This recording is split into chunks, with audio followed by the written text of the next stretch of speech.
Harper Audio presents Manifest Your Destiny, written and read by Wayne Dyer.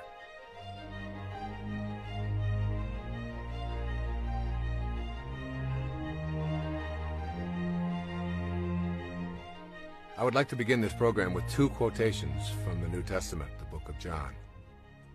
I'd like you to keep them in mind as you listen to this entire program, because they really are reflective of all of the messages that are in these 9 principles. The first is from John 10, verse 34. Is it not written in your law, I have said, you are gods? And then from John 14, verse 20, on that day you will know that I am in my Father, and you in me, and I in you.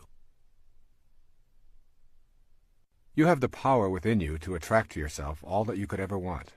This is the central theme of Manifest Your Destiny, which is unlike any book or program that I have ever previously produced. I have chosen to write and talk about manifesting because I have been drawn to it, rather than because it is the next logical step in the progression of books and programs that I have produced over the past 2 decades. As I began writing, I felt a kind of humility, along with a feeling of arrogance. These feelings created questions such as, who am I to write about this capacity to manifest? Isn't this territory reserved for divine beings? What gives me the authority to tell others about an ability that is unique to the gods? These questions swirled around inside of me, and I was motivated by more self-doubt than I like to acknowledge. And then I did what I have encouraged my readers to do in my most recent book, Your Sacred Self. I banished all my doubts, and I began listening to the inner voices that kept telling me I would receive the guidance I needed, and that I would not be alone in this project. In other words, I surrendered and went deep within in my meditations and allowed myself to release all fear and doubt and simply to trust. It was at this time, as I was considering writing these principles and producing this program, even though I had no clear idea what they were precisely, nor in what order they should be presented, that I received a message from a teacher named Guruji, to whom this book is dedicated. Sri Guruji instructed me to listen to a tape on the power of manifesting and to practice in my own life what I was being taught, and then to present this manifesting technique to the world. I began to practice the manifestation principles in my daily meditations, just as they are presented in this book and in this program. I experienced astonishing results almost immediately. A few months later, I produced a compact disc and a cassette tape titled Meditations for Manifesting, and thousands of people began to use these principles and practice the manifesting meditation techniques. The results have been mind-shattering. I've heard stories of manifesting job promotions, having a baby, which was supposedly an impossibility, selling a home that had been on the market for years without potential buyers, and other stories of prosperity and healing that border on being miracles. I know that these principles work.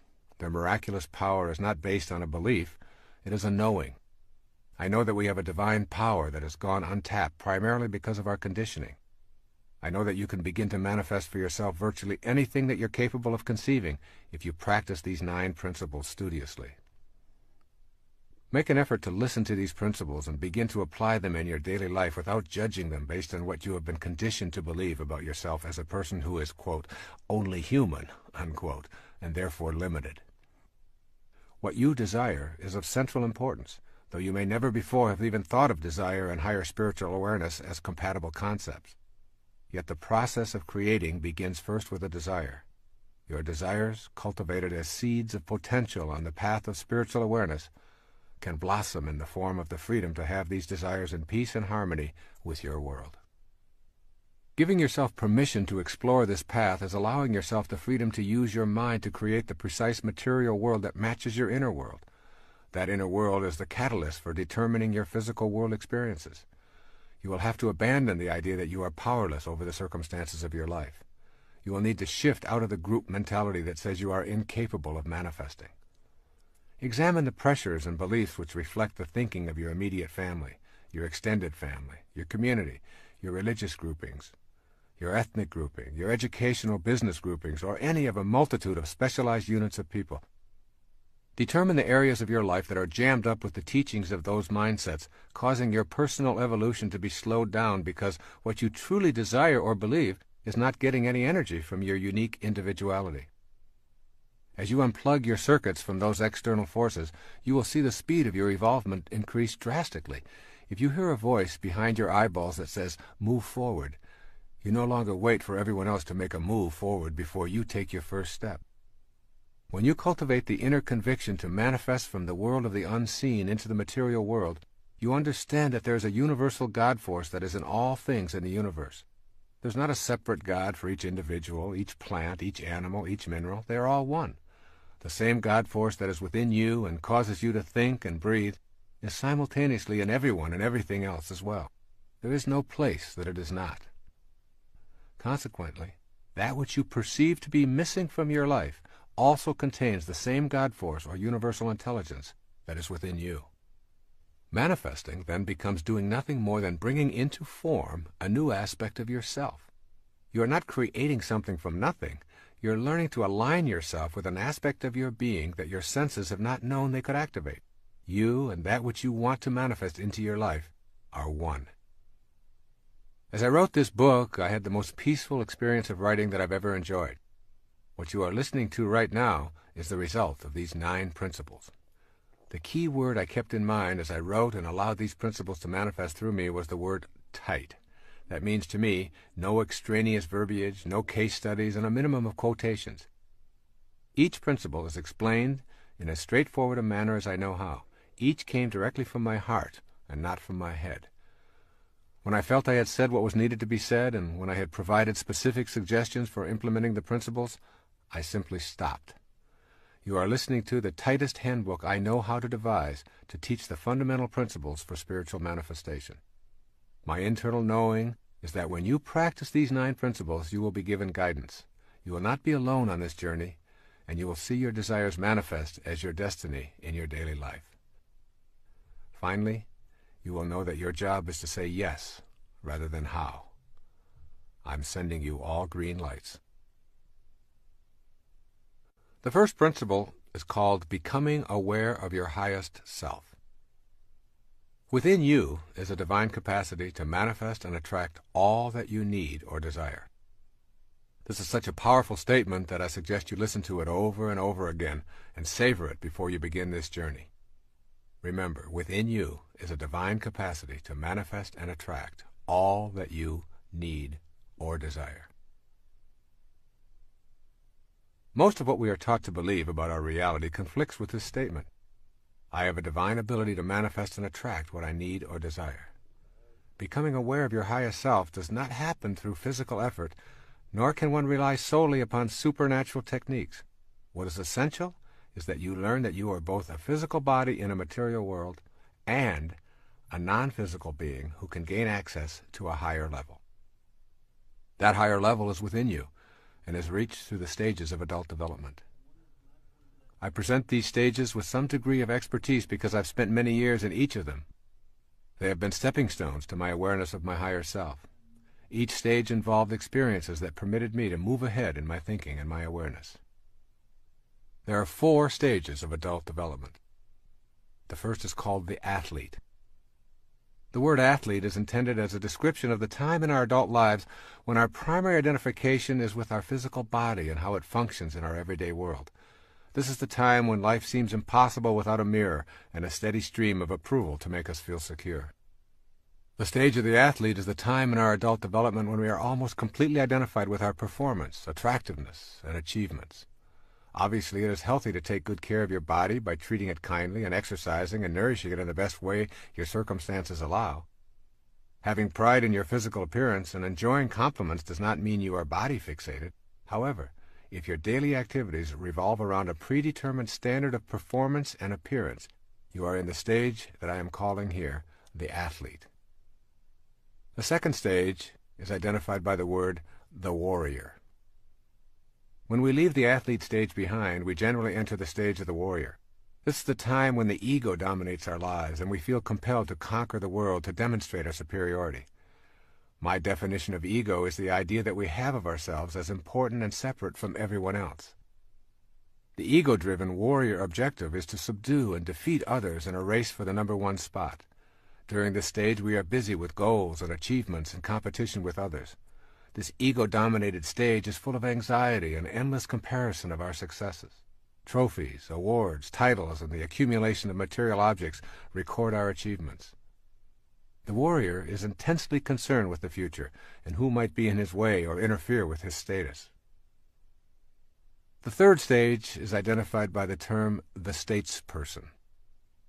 The statesperson stage of life is the time when we have tamed our ego and shifted our awareness. In this stage, we want to know what is important to the other person. We've begun to know that our primary purpose is to give rather than to get. The statesperson is still an achiever and quite often athletic. However, the inner drive is to serve others.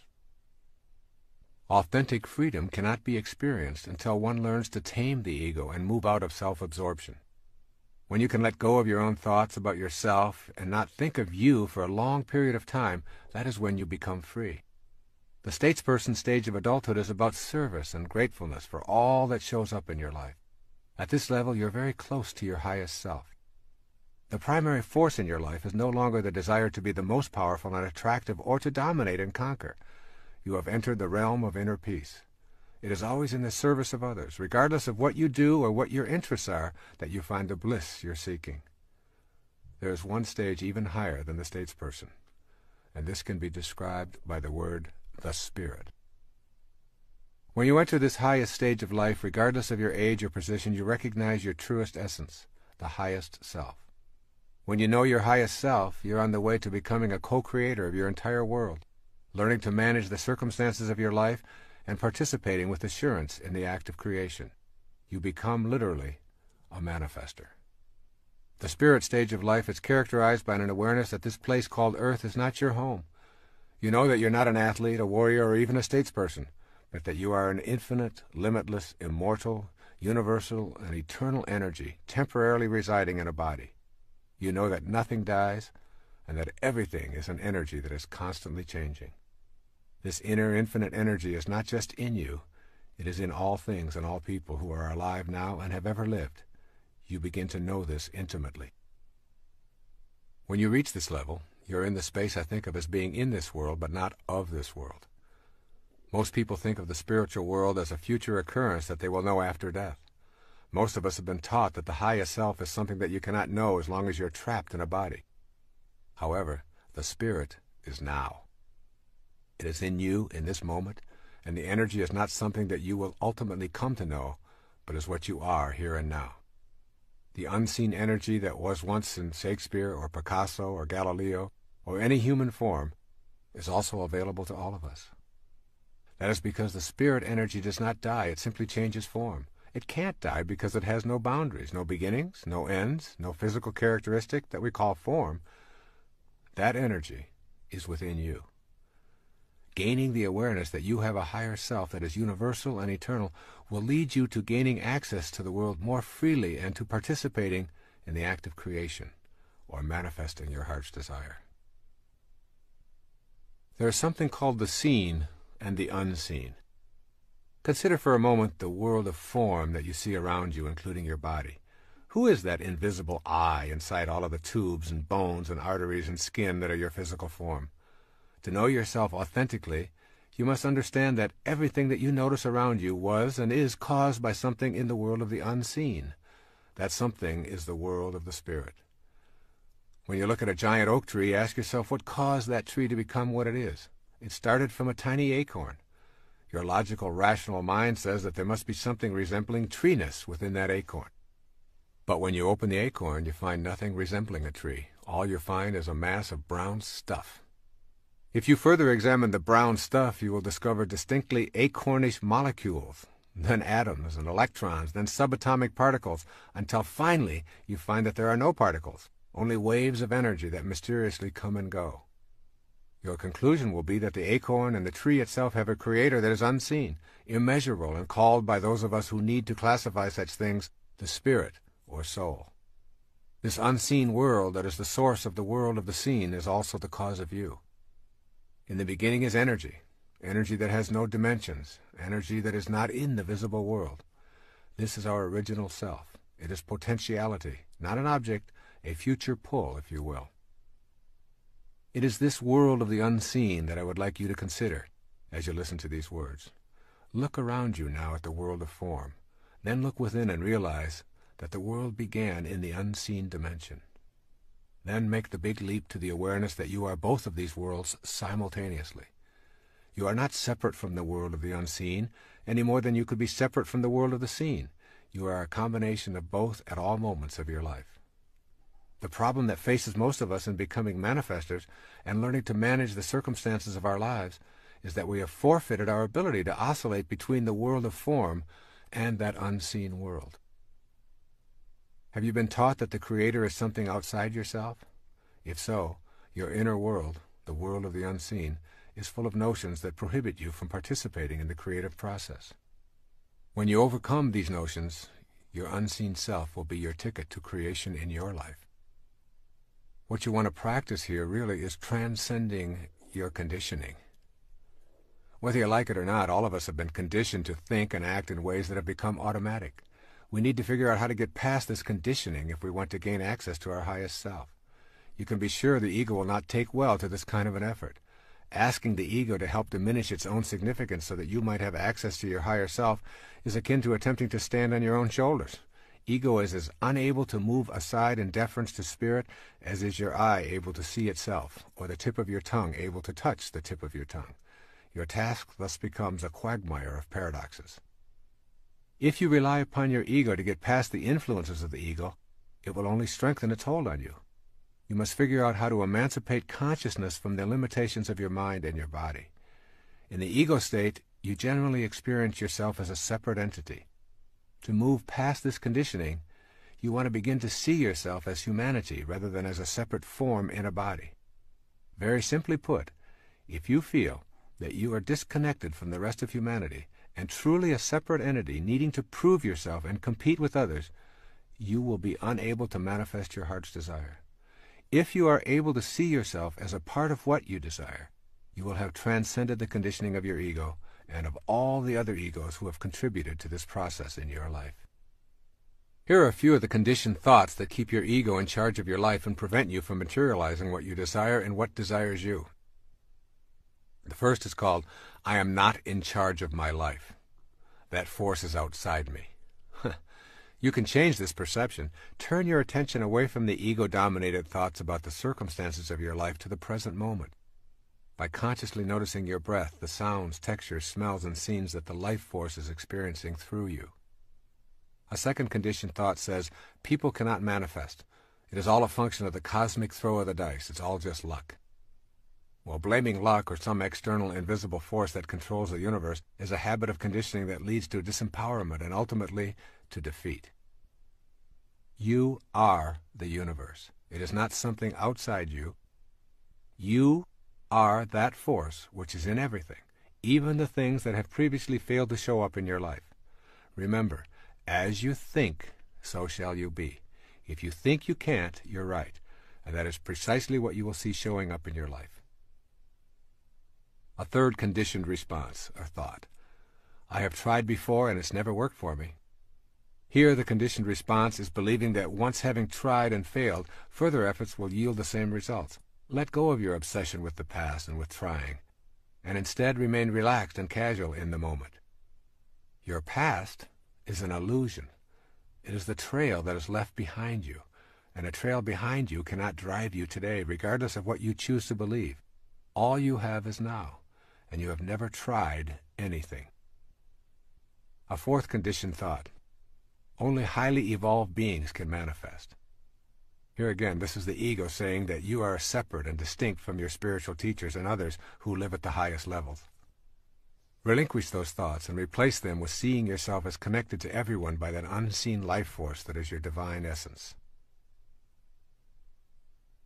The first spiritual principle directs you to overcome your conditioning.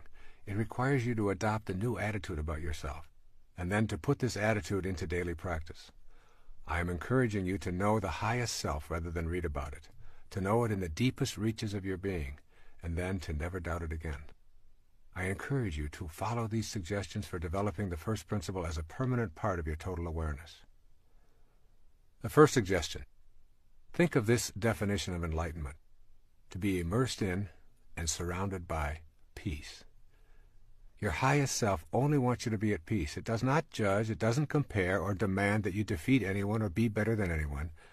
You know your highest self by listening to the voice that only wants you to be at peace. That's what enlightenment is. A second suggestion: go beyond the restrictions of the physical plane. The purpose of the highest self is to assist you in this effort. You do this by creating an inner sanctuary that is yours and yours alone.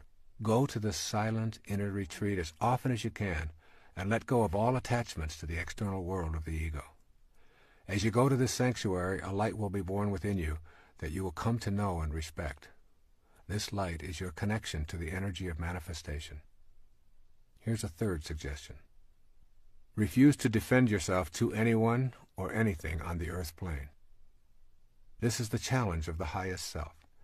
Use your inner light for your alignment and allow those who disagree with that perspective to have their own points of view. You are at peace. You never explain, and you refuse to flaunt your energy. You know, and that is enough for you. And here's a fourth and final suggestion: surrender and trust in the wisdom that created you. This trust is your corner of freedom, and it will always be yours. Your highest self is not just an idea that sounds lofty and spiritual. It is a way of being. It is the very first principle that you must come to understand and embrace as you move toward attracting to you that which you want and need for this parenthesis in eternity that you know as your life. The second principle is called trusting yourself, is trusting the wisdom that created you. Learning to trust may be difficult in the beginning. It will be an exercise in futility if you rely upon your mind to create trust. The mind attempts to come up with intellectual answers by using proofs, logic, and theoretical reasoning. In contrast, the method of the heart, focused on spiritual understanding, is an intuitive recognition of the value of love. The heart trusts the inner wisdom that it feels and spontaneously knows, whereas the mind demands scientific evidence before it will trust. When the mind seeks corroboration through specific proofs as an aid to spiritual understanding, it is encroaching into an area far more suited to the heart. For this reason, it is necessary to trust what the heart knows. Without total trust, it is impossible to know the miracles of the higher self and become a manifester. This means cultivating a harmony between mind and heart, and for most of us this means terminating the intellect's domination. It is with this surrendering process that trust begins to flourish, replacing doubt. Here are two theories describing our place in nature. I think you will agree that the first theory illuminates why mistrust of ourselves and our divine abilities is so deeply rooted. The first theory is called nature as a mechanism. In this mechanistic view of nature, everything is an artifact made by a boss who has many different names. In the Western view, the boss is called God. This God is often depicted as a white-bearded male who roams around the sky creating the natural world. The world is a construct and God the constructor. This biblical God is paternal, authoritarian, beneficent, and, in many ways, tyrannical. He keeps track of all things and knows precisely what everyone does and when his laws are being broken. One of the operatives of this theory of nature is the idea of punishment for one's sins. This God-Father or Godfather holds us accountable for transgressions. All subjects are considered born with the stain of sin as a part of their nature and are therefore untrustworthy. This makes many people feel estranged. Once convinced that you are untrustworthy and basically a sinner, you're quite lost. You cannot even maintain trust in God because of the basic mistrust of yourself, and not trusting in that God may be breaking one of his own laws. It's a no-win situation. This theory of nature is absolutely incompatible with the second principle of manifesting. You cannot tune into the power and energy of the universe to create and attract an abundant life if that energy and power is outside of yourself. There's a second theory of nature that I call nature as spontaneous and non-judging. In this spontaneous view, God is universal intelligence flowing through everything. Nature is an unforced unfolding of life forms, and there is no boss. Rather than learning to manage and control the natural world, the impulse is to trust it. Human beings are an aspect of this God and are, therefore, carriers of divinity. Generally, in this theory, human beings are considered the highest level of life form. Trusting this most evolved natural human includes trusting the paradox of behavior described as good and bad, selfish and unselfish, or greedy and generous, in the same manner as we respect other life forms by trusting their processes. This second principle directs us to develop an inner knowing so that the natural process of what desires us is what we desire. Think of yourself as a consciousness being played out by God, just as a wave is a part of the ocean that is being played out by the ocean itself. The unseen divine energy is the ocean that your waveform is a part of. You can call it God, ocean, or anything else. This is a profoundly exquisite realization because with it you bring to your consciousness the inner awareness that you are actually in all things.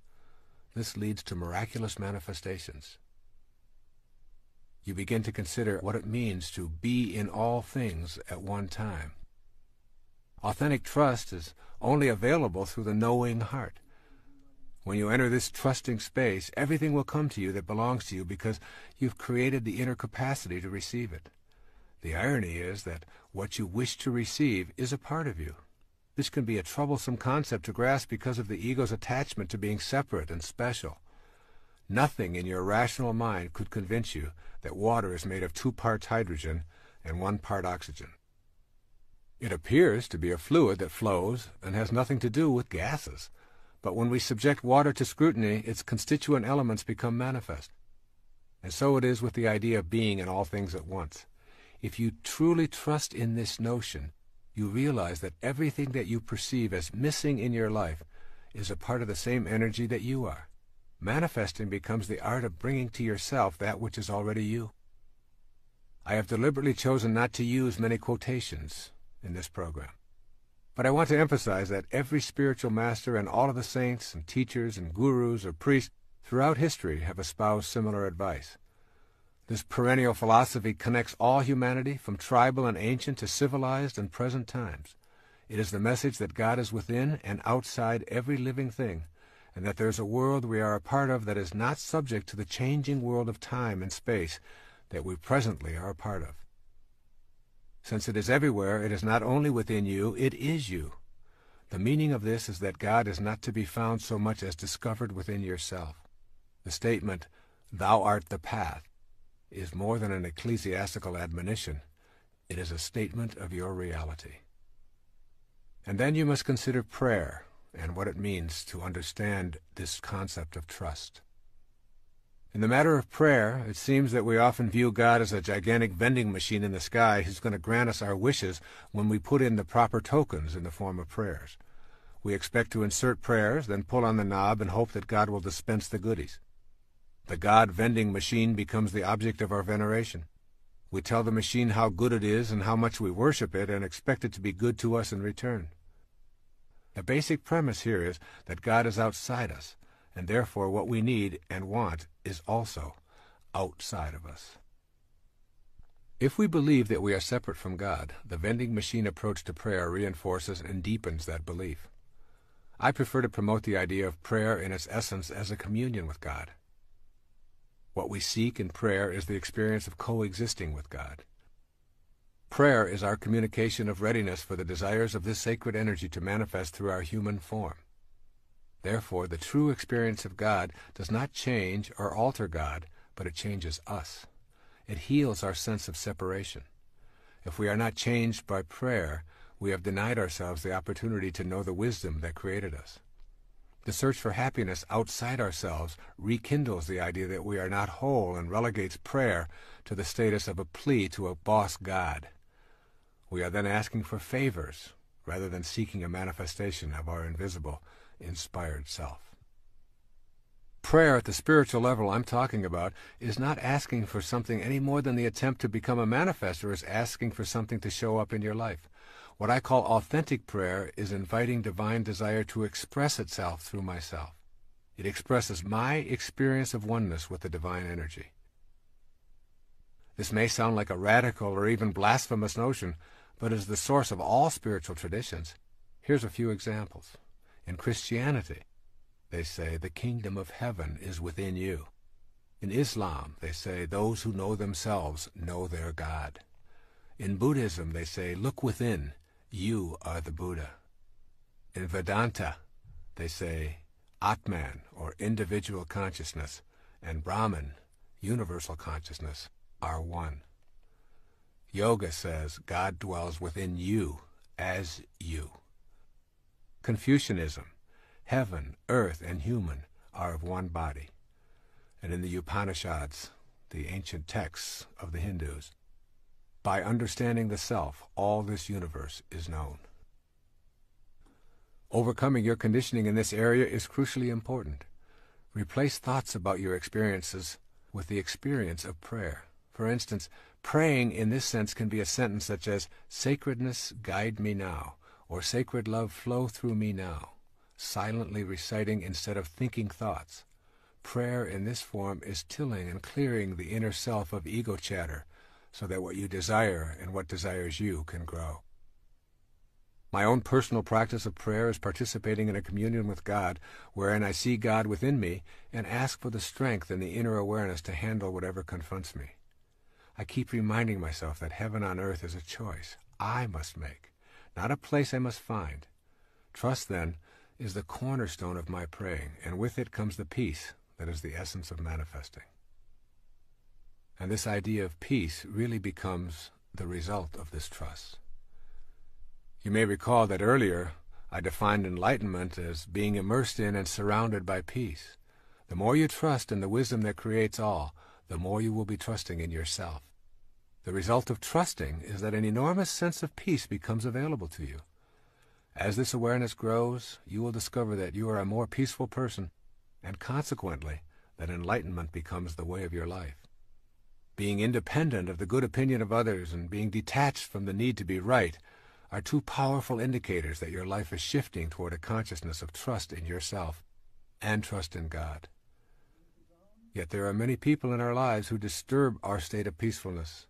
The people whom we agree with and share similar interests with us are easy to accept and actually teach us very little. But those who can push our buttons and send us into a rage at the slightest provocation are our real teachers, disguised as manipulative, inconsiderate, frustrating, non-understanding beings. The peace that is enlightenment means that you are not only at peace with those who share your interests and agree with you, and with strangers who come and go, but also with those master teachers who remind you that you still have some work to do on yourself. Peace occurs when your highest self is dominant in your life. When you begin to feel peace as the result of trust, you are enjoying a healthy soul. There are many things that you can do on a regular basis to make this second principle of trusting in the oneness a reality in your life. Here are a few suggestions to nurture trust in yourself and in that oneness.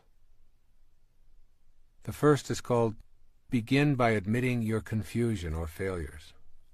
When you're honest with yourself about every aspect of your life, you discontinue identifying with separateness. You then become ready for the insight that trust in yourself and trust in ultimate truth are one and the same. A second suggestion is to keep in mind that you cannot go to a higher ground if you're hanging on to a lower level. You cannot leave the physical world if you're so attached to it that you refuse to let go. The concept of trust involves surrendering to and trusting the God force. The third suggestion is to acquire a rebellious attitude toward the philosophy that preaches a style of God as boss, who is authoritarian and a benevolent tyrant. Rejection of this model does not mean that you are an atheist, but rather a believer in the true meaning of divinity. A fourth suggestion is to remember that trusting does not mean you never experience life's valleys. There will be peaks and valleys as long as you live in this physical plane. Do not abandon trust when your ego thinks things should be different than they are. It is better to embrace trust when darkness is present, knowing that light will follow. Begin to look for the lesson in the darkness, rather than cursing it. And a fifth suggestion is to take your serious problems and turn them over to God. Say something like the following: I've not been able to resolve these issues in my life. I would like to show my trust in the divine force by simply turning them over to your divine hands, which I know are also mine, and I trust that this action will lead to a resolution of these problems. A sixth suggestion is to remember that the presence of complete trust is evident in your life when what you think and feel and do are all balanced and in harmony. To say, I believe in a healthy body, and to practice eating in unhealthy ways dissolves trust in yourself. When you are incongruent with your thoughts, you are showing a lack of trust in the divinity that is your essence. And finally, a seventh suggestion: begin a meditation practice of contemplating the supreme principle that is beyond the pettiness of this world. Meditation is not merely making the mind think that it is meditating. Meditation is literally the embodiment of truth and trust. It is knowing that I can confront myself in a spirit of serenity, and that what I seek will be attracted to me. This, then, is the energy of manifesting, and it comes most frequently when the mind is quiet. It is the quiet mind that comes in contact with the truth. This process of closing my eyes and becoming serene gives me the ability to tap into that source of inspiration. Inspiration, the very word comes from in spirit. This second principle of manifesting leads us to a higher place within ourself. You will be a silent sage, moving through this material plane, knowing that you have tapped into a source of inspiration that provides you with all the sustenance you need. Indeed, you will begin to see how this earth plane is really a very big part of you, more so than you might ever have imagined. And this then becomes the subject for the third principle of manifesting. This third principle of manifesting is called, you are not an organism in an environment. You are an environed organism. One of the reasons the idea of being able to manifest is so foreign to most of us is because we have been brought up to believe that as individuals we are separate from our environment. We think it is our role to dominate it. Armed with this kind of logic, we are diminished in our ability to sense our connection to the environment. This third principle of manifesting begins with the understanding that it is absolutely impossible to describe ourselves as separate from our environment. I am coining a new word for the purpose of articulating this principle. Consider yourself an environed organism. This word signifies that there is absolutely no difference between you and your environment. You are your environment, and even more significantly, for the purposes of this tape, your environment is you.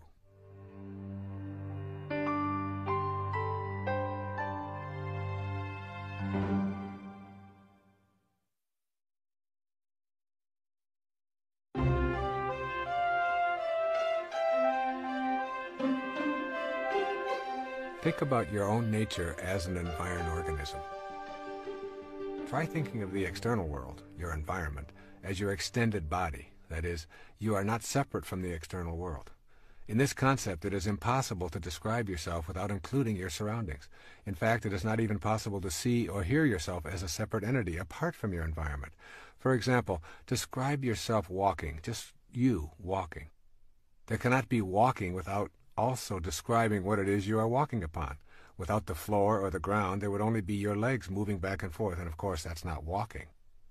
Your experience of walking also includes the air you are breathing, the gravity that keeps you from floating off into space, the pebbles or carpet or sand or cement that you walk upon. And I invite you to shift your awareness away from yourself as an organism in the environment to yourself as an extension of your environment and always inseparable from it. This means that you have to think of yourself as an individual and as an environment simultaneously. Have you ever seen a person with a front but without a back? Have you ever seen a person with an outside but without an inside?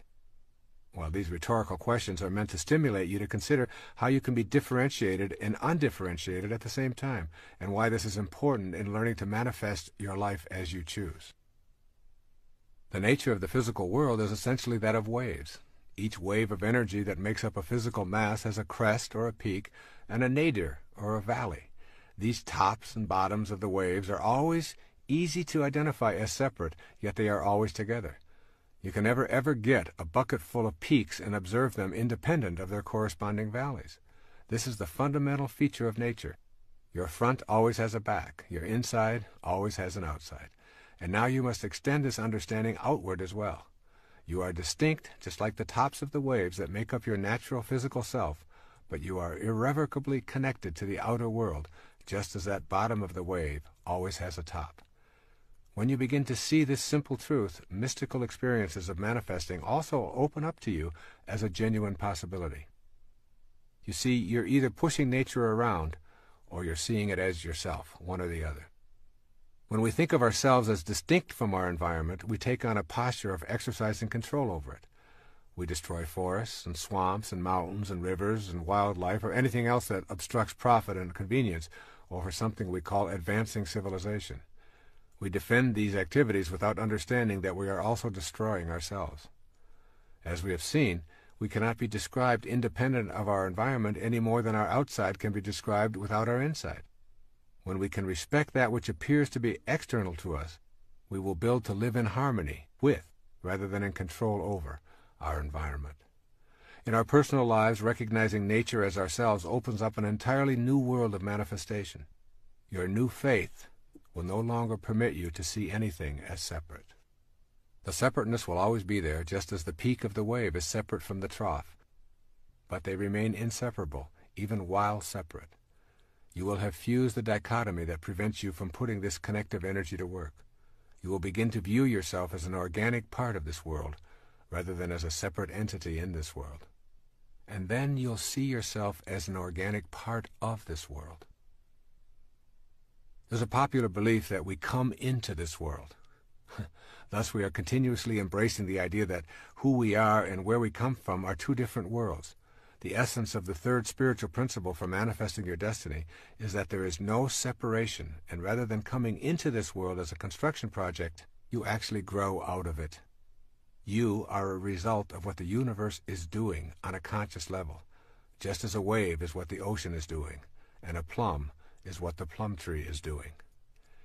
The intelligence that is you, unseen as it may be, is you in every stage of your creation and life experience, and it is also the same in every other person, as well as in all things in our physical world.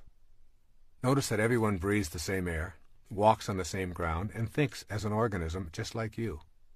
You are indeed connected to all of these beings. It is not an accident that someone living in a distant country with different outward physical characteristics and a separate language could die and donate their liver or kidney or cornea to you, and it would accommodate the life force flowing in you.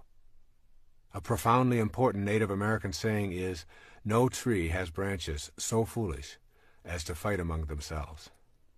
Imagine the result of such behavior by the tree. The tree and all of its parts would die from such an absurdity.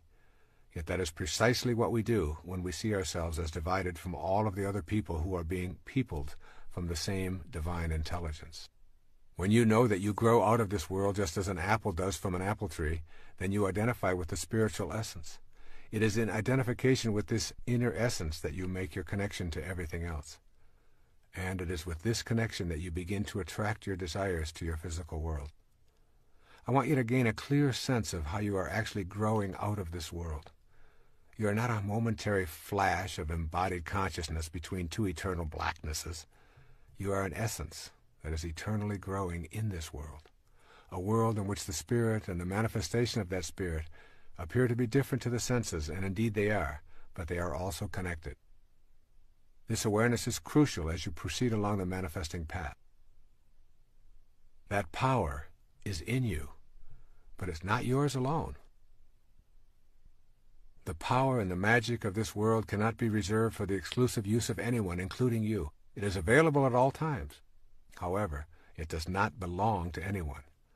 What you are doing as an environ-organism is making contact with an energy that is beyond the dualism of the earth plane, and yet is connected to it at the same time, separate but distinct. You are a holistic being with both non-dualistic energy and the energy of the physical plane at your disposal. As a holistic being, you shatter the illusion of your separateness and reveal your connection to everything. This empowers you in a way that the ego-driven self could never contemplate. One of the ways to understand this is to see yourself as a hologram. A hologram is a three-dimensional photographic image obtained with laser beams. The unique thing about a hologram is that one small segment contains the entire picture. When one tiny piece of the hologram is broken off and projected, it shows an image of the entire object. The hologram is a perfect representation for you as an environ-organism. Your environment includes everyone alive and dead, and you can draw their energy to you because, from a hologrammatic viewpoint, they are you. You are one little physical image that reflects all of humanity when projected spiritually upon the cosmic screen. Each and every one of us is the whole of humanity. You cannot escape this conclusion. Human beings are the same everywhere. We share the emotions of fear, love, hate, and jealousy. We also share our life-giving blood, intermingling it for the survival of those who need it, and we have the same internal organs and thoughts. When you perceive yourself in the hologram that is humanity, you connect on an energy level to everyone else in your environment. An environed organism most truly is a reflection of it all, and this energy that you share is shared by all. This awareness gives you the option to tap into this universal energy anywhere, at any time, by metaphorically projecting yourself to reflect the whole. When you can do this without doubt or reservation, you can literally see how your inner thoughts and desires are not only within you, but are within the whole of humanity, which is abundantly boundless. As an environed organism, you are a single individual who is only a part of the picture at the same time that you contain the whole panorama. Moreover, the content of your consciousness is also hologrammatic in nature. Consciousness is the mental condition of being aware. The power of your thoughts in this hologrammatic view can be projected in such a way as to connect to all of humanity. Your thoughts are, literally, connected to the thoughts of everyone else, as are your emotions, your desires, your total inner world. You can learn to use this connection to nurture your own divinity, and therefore, by definition, the divinity of all of humanity. The nature of a hologram and the nature of you as an environed organism are one and the same. The Bhagavad Gita, the holy book of the Hindus, summarizes the point of view as profoundly as I've ever heard. Listen to these words. He who sees that the Lord of all is ever the same in all that is, immortal in the field of mortality, he sees the truth. And when a man sees that the God in himself is the same God in all that is, he hurts not himself by hurting others. Then he goes, indeed, to the highest path.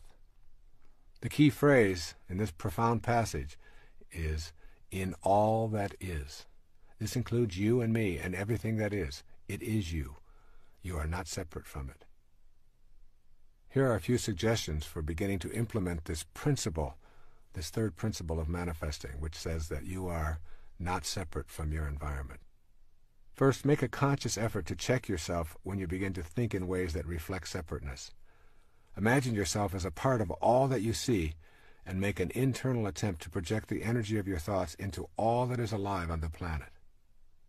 This inner practice will help you to embrace the concept of you as an environed organism rather than an organism in an environment.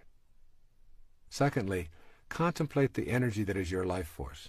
Forget about your body and your thoughts and focus attention on your energy, which is also known as chi or prana.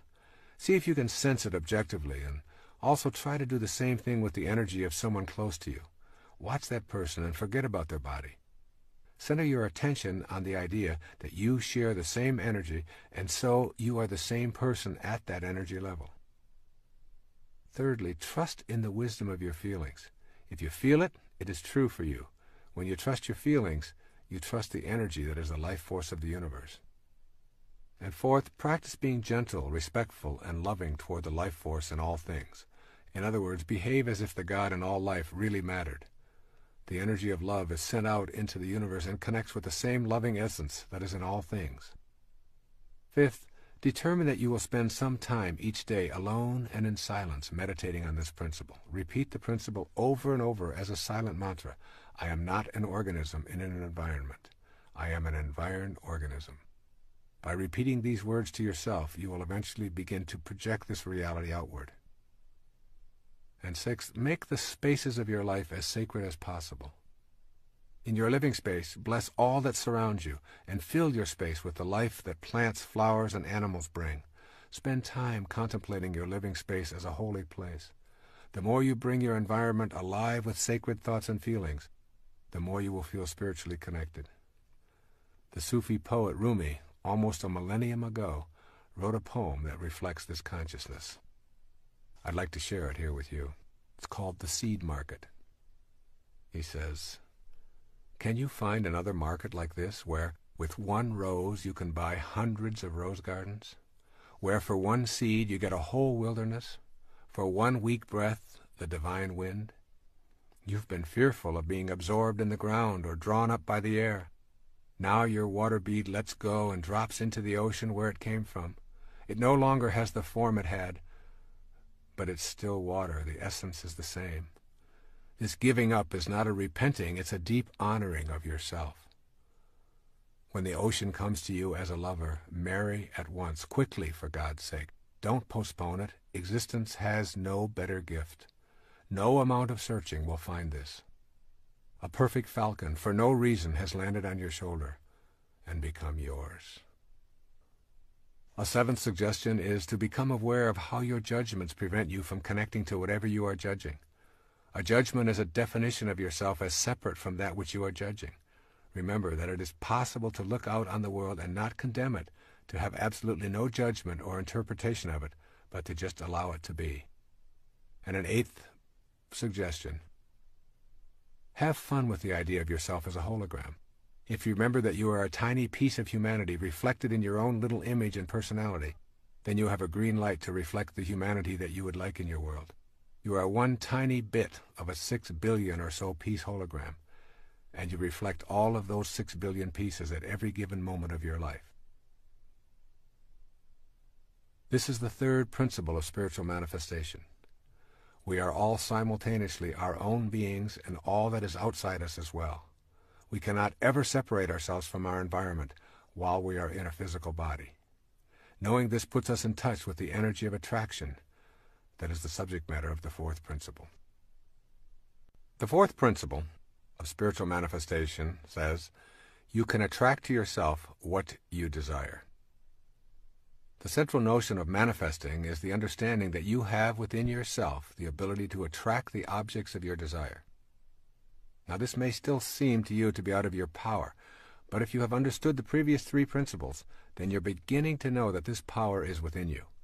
Being able to attract your desires may seem more likely when you consider how things move from the world of the formless into the world of the form. In one of the most intriguing sentences in the New Testament, St. Paul addresses this process of creation. He says it this way: things which are seen are not made of things which do appear. St. Paul is telling us that the creative energy is neither solid nor restricted. The physical world of form originates in something other than the form itself. St. Paul's words form the basis for my writing about this principle and for several of those to come in this tape. I believe they suggest how energy informs our ability to attract what we desire. St. Paul is giving us a clue about bringing our desires into the world of matter. Energy then becomes a force that we can tap into.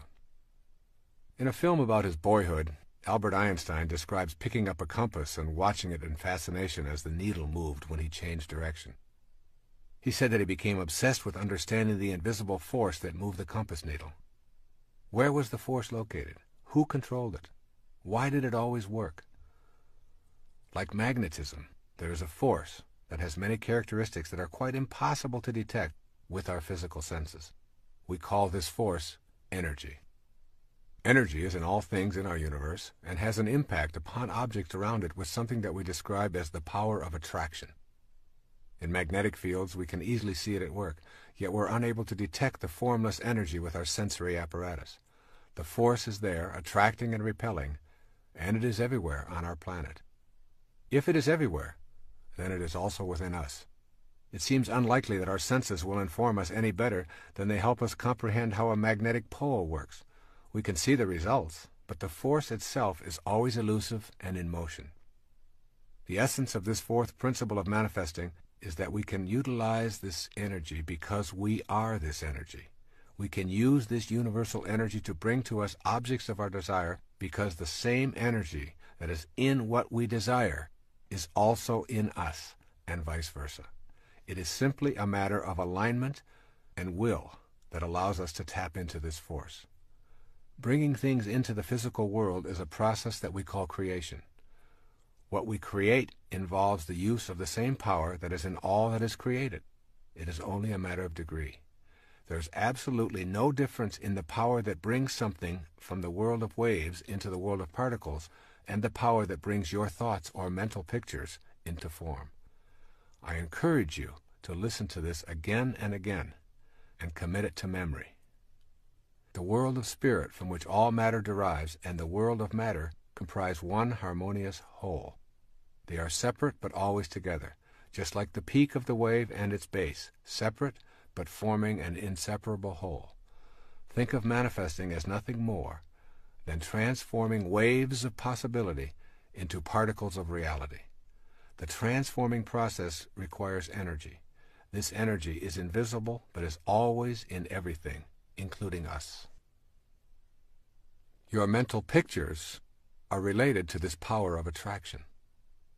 There is a power within you that allows you to form a thought or a picture. This mental picturing power is the energy of attraction that is in all creative processes. It is different in degree, but nevertheless identical with the power of attraction. This power is the very substance of life. You can't see, touch, or hear this power, but it is within you. In using this power, you are not in any way attempting to change or interfere with the laws of nature. You are fulfilling the laws. This undifferentiated power is the basis for the mysterious attraction that draws your desires to you. Think of yourself as a way that God has of particularizing. Then see your ability to formulate mental pictures as the divine creative power energizing through you. Can you see that the same creative energy that particularizes as yourself is what you use to manifest your desires? This power thrives on happiness, love, joy, contentment, and peace. The more blissful and loving you are, the more the divine spirit particularizes within you and the more godlike you become. It is through your thoughts, or how you use your power to create a thought, that all creative energy is attracted to you. If your mental pictures are of being surrounded by things and conditions that you desire, and they are rooted in joy and faith, your creative thoughts will attract these surroundings and conditions into your life. The power to even have a thought is a divine power. With this recognition of its sacredness, you form a vision or a mental picture. Finally, you hold it lovingly in place with the inner knowledge that the God force that brought everything in the universe into existence also created you. The form that this energy will take will be controlled and directed by your will or your mental picturing. It is waiting to take any direction you decide. There is a practice of mental picturing that you can master. The most important thing to remember as you practice mental picturing for the purposes of manifesting your desires is that humans never create anything. Our function is not to create, but to attract, combine, and distribute what already exists. Creations are really new combinations of already existing materials. There is one indispensable condition for the manifestation of your mental picture into the visible and concrete world: the necessity of picturing the fulfillment of your desire as if it is already accomplished on the spiritual plane. That's right. You must know within yourself that on the invisible level of your being, what you desire is already in place. You impress upon the universal mind the object of your desire, and you calmly and knowingly proceed to act upon that picture, allowing the greater intelligence and your own, which is a part of that greater intelligence, to work through you to produce the results. You abandon all fear and return to the affairs of your life, assured that the necessary conditions will soon come into view or are already there. The key is to repeat the mental pictures until the truth of what you are affirming resonates within you without an ounce of doubt. And there will be times when it appears that it isn't working. If your picture doesn't manifest in the time span that you've designated, relax and retreat to your knowing that it is already in place in the spiritual realm. Time is simply not a recognizing feature of the all-creating wisdom. However, you will find it impossible to manifest if you are visualizing without an authentic will that is sufficiently steady to overcome any contrary idea or lack of faith in your own divine connection to God. And here we must talk about the value of secrecy. When we speak to others about our efforts to manifest, our power is weakened. In general, when we describe these activities, it is because the ego has entered the picture. This kind of approach considerably dissipates our power of attraction. Maintain privacy concerning your own unique powers to attract to you what you desire. In order to tap into the extraordinary energy, then use it in the co-creation process, it must remain yours and yours alone. The moment you discuss it with anyone who is alive today is the moment it diminishes. The higher energy, which is infinite, must create its own vehicle for manifesting, and it does so in the privacy of those vehicles. We are talking here about a vital force, a God force. Let's look at the nature of this vital force. It's difficult to comprehend a force that we cannot see, or touch, or hear, or smell, and still Know that it exists. It is similar to electricity. You plug in your appliance and you cannot see, touch, smell, or hear anything happening, but your electric hairdryer responds when you press the on switch. This is a good way to think of the vital force that is the all-creating God force as well. It is invisible, electrical in nature, always flowing, and always attracted to that which plugs into its source. A second characteristic of the life force energy is that it is always expanding, and it is unlimited in supply. The nature of the universe is abundance. It goes on beyond our concepts of beginnings and endings and boundaries. When we think we have it categorized and locked into a time-space boundary, it expands beyond our awareness, almost as if it must move further away from observation. You are an aspect of that force, and therefore you, too, are flowing, ever-expanding, and unlimited. It is your nature to be able to attract, to expand, to be unlimited. This force is in you, and this force is outside you. This force is you. By knowing the nature of this force and seeing yourself as a divine expression of it, and by going within to the power that permits you to picture a desire, and then tapping that power with a private, loving, cheerful knowing, you are on your way to using this vital force in ways that were unavailable to you with your conditioned view of yourself. Let's look at some ideas for putting this principle into work in your life. When first arising in the morning, take a few moments to be alone and ask yourself, how did the conditions of my life that I would like to change first come about? How can I facilitate making conscious contact with my unlimited, invisible source of energy? You'll soon realize that the conditions of your life have been manifested by you, even though you are not conscious of bringing them about. Your thoughts and mental pictures of lack and scarcity and self-absorption and authoritarianism and illness and guilt and worry, and all of these have been put into the universal spirit and have manifested in your life. You can hasten your conscious contact by radiating a totally new kind of mental picture while applying this fourth principle. And then secondly, explore the possibility that the reason you believe that life is limiting is because you have assumed limitation to be in your life. Does your view of life include the natural creative process reproducing within yourself? Stay in this place within, and you will know conscious contact with the divine, all-creating intelligence. And then thirdly, never limit the spirit in any way. If you experience any kind of friction, know that it is an error in your thinking and picturing. Just continue to tell Spirit what you want without telling it how you want it to happen. Then retreat in faith and trust. Fourthly, keep your mental picturing to yourself. What you want to attract is a private matter between you and God. And fifthly, begin to act as if what you would like to attract is already in your life. If you want to create healing, formulate the picture, radiate out that energy to connect with the all-creating energy, be cheerful and trusting in your knowing, share it with no one, and then begin acting in a new, healthy manner. If you want to materialize more prosperity, then start the process of thinking abundantly and acting that way also, giving thanks for all that has manifested into your life. And sixth, I recommend that you browse through Walt Whitman's Leaves of Grass daily. Here's a portion that speaks of our oneness with the divine energy. Listen to Walt Whitman. Athwart the shapeless vastness of space, how should I think, how breathe a single breath, how speak, if, out of myself, I could not launch to those superior universes? Swiftly I shrivel at the thought of God, at nature and its wonders, time and space and death, but that I, turning, call to thee, O soul, thou actual me, thou matest time, smilest contented death, and fillest, swellest full the vastness of space. And so it is with you, no different from Walt Whitman or anyone else in the universe. Here's our fifth principle of manifesting. Honoring your worthiness to receive.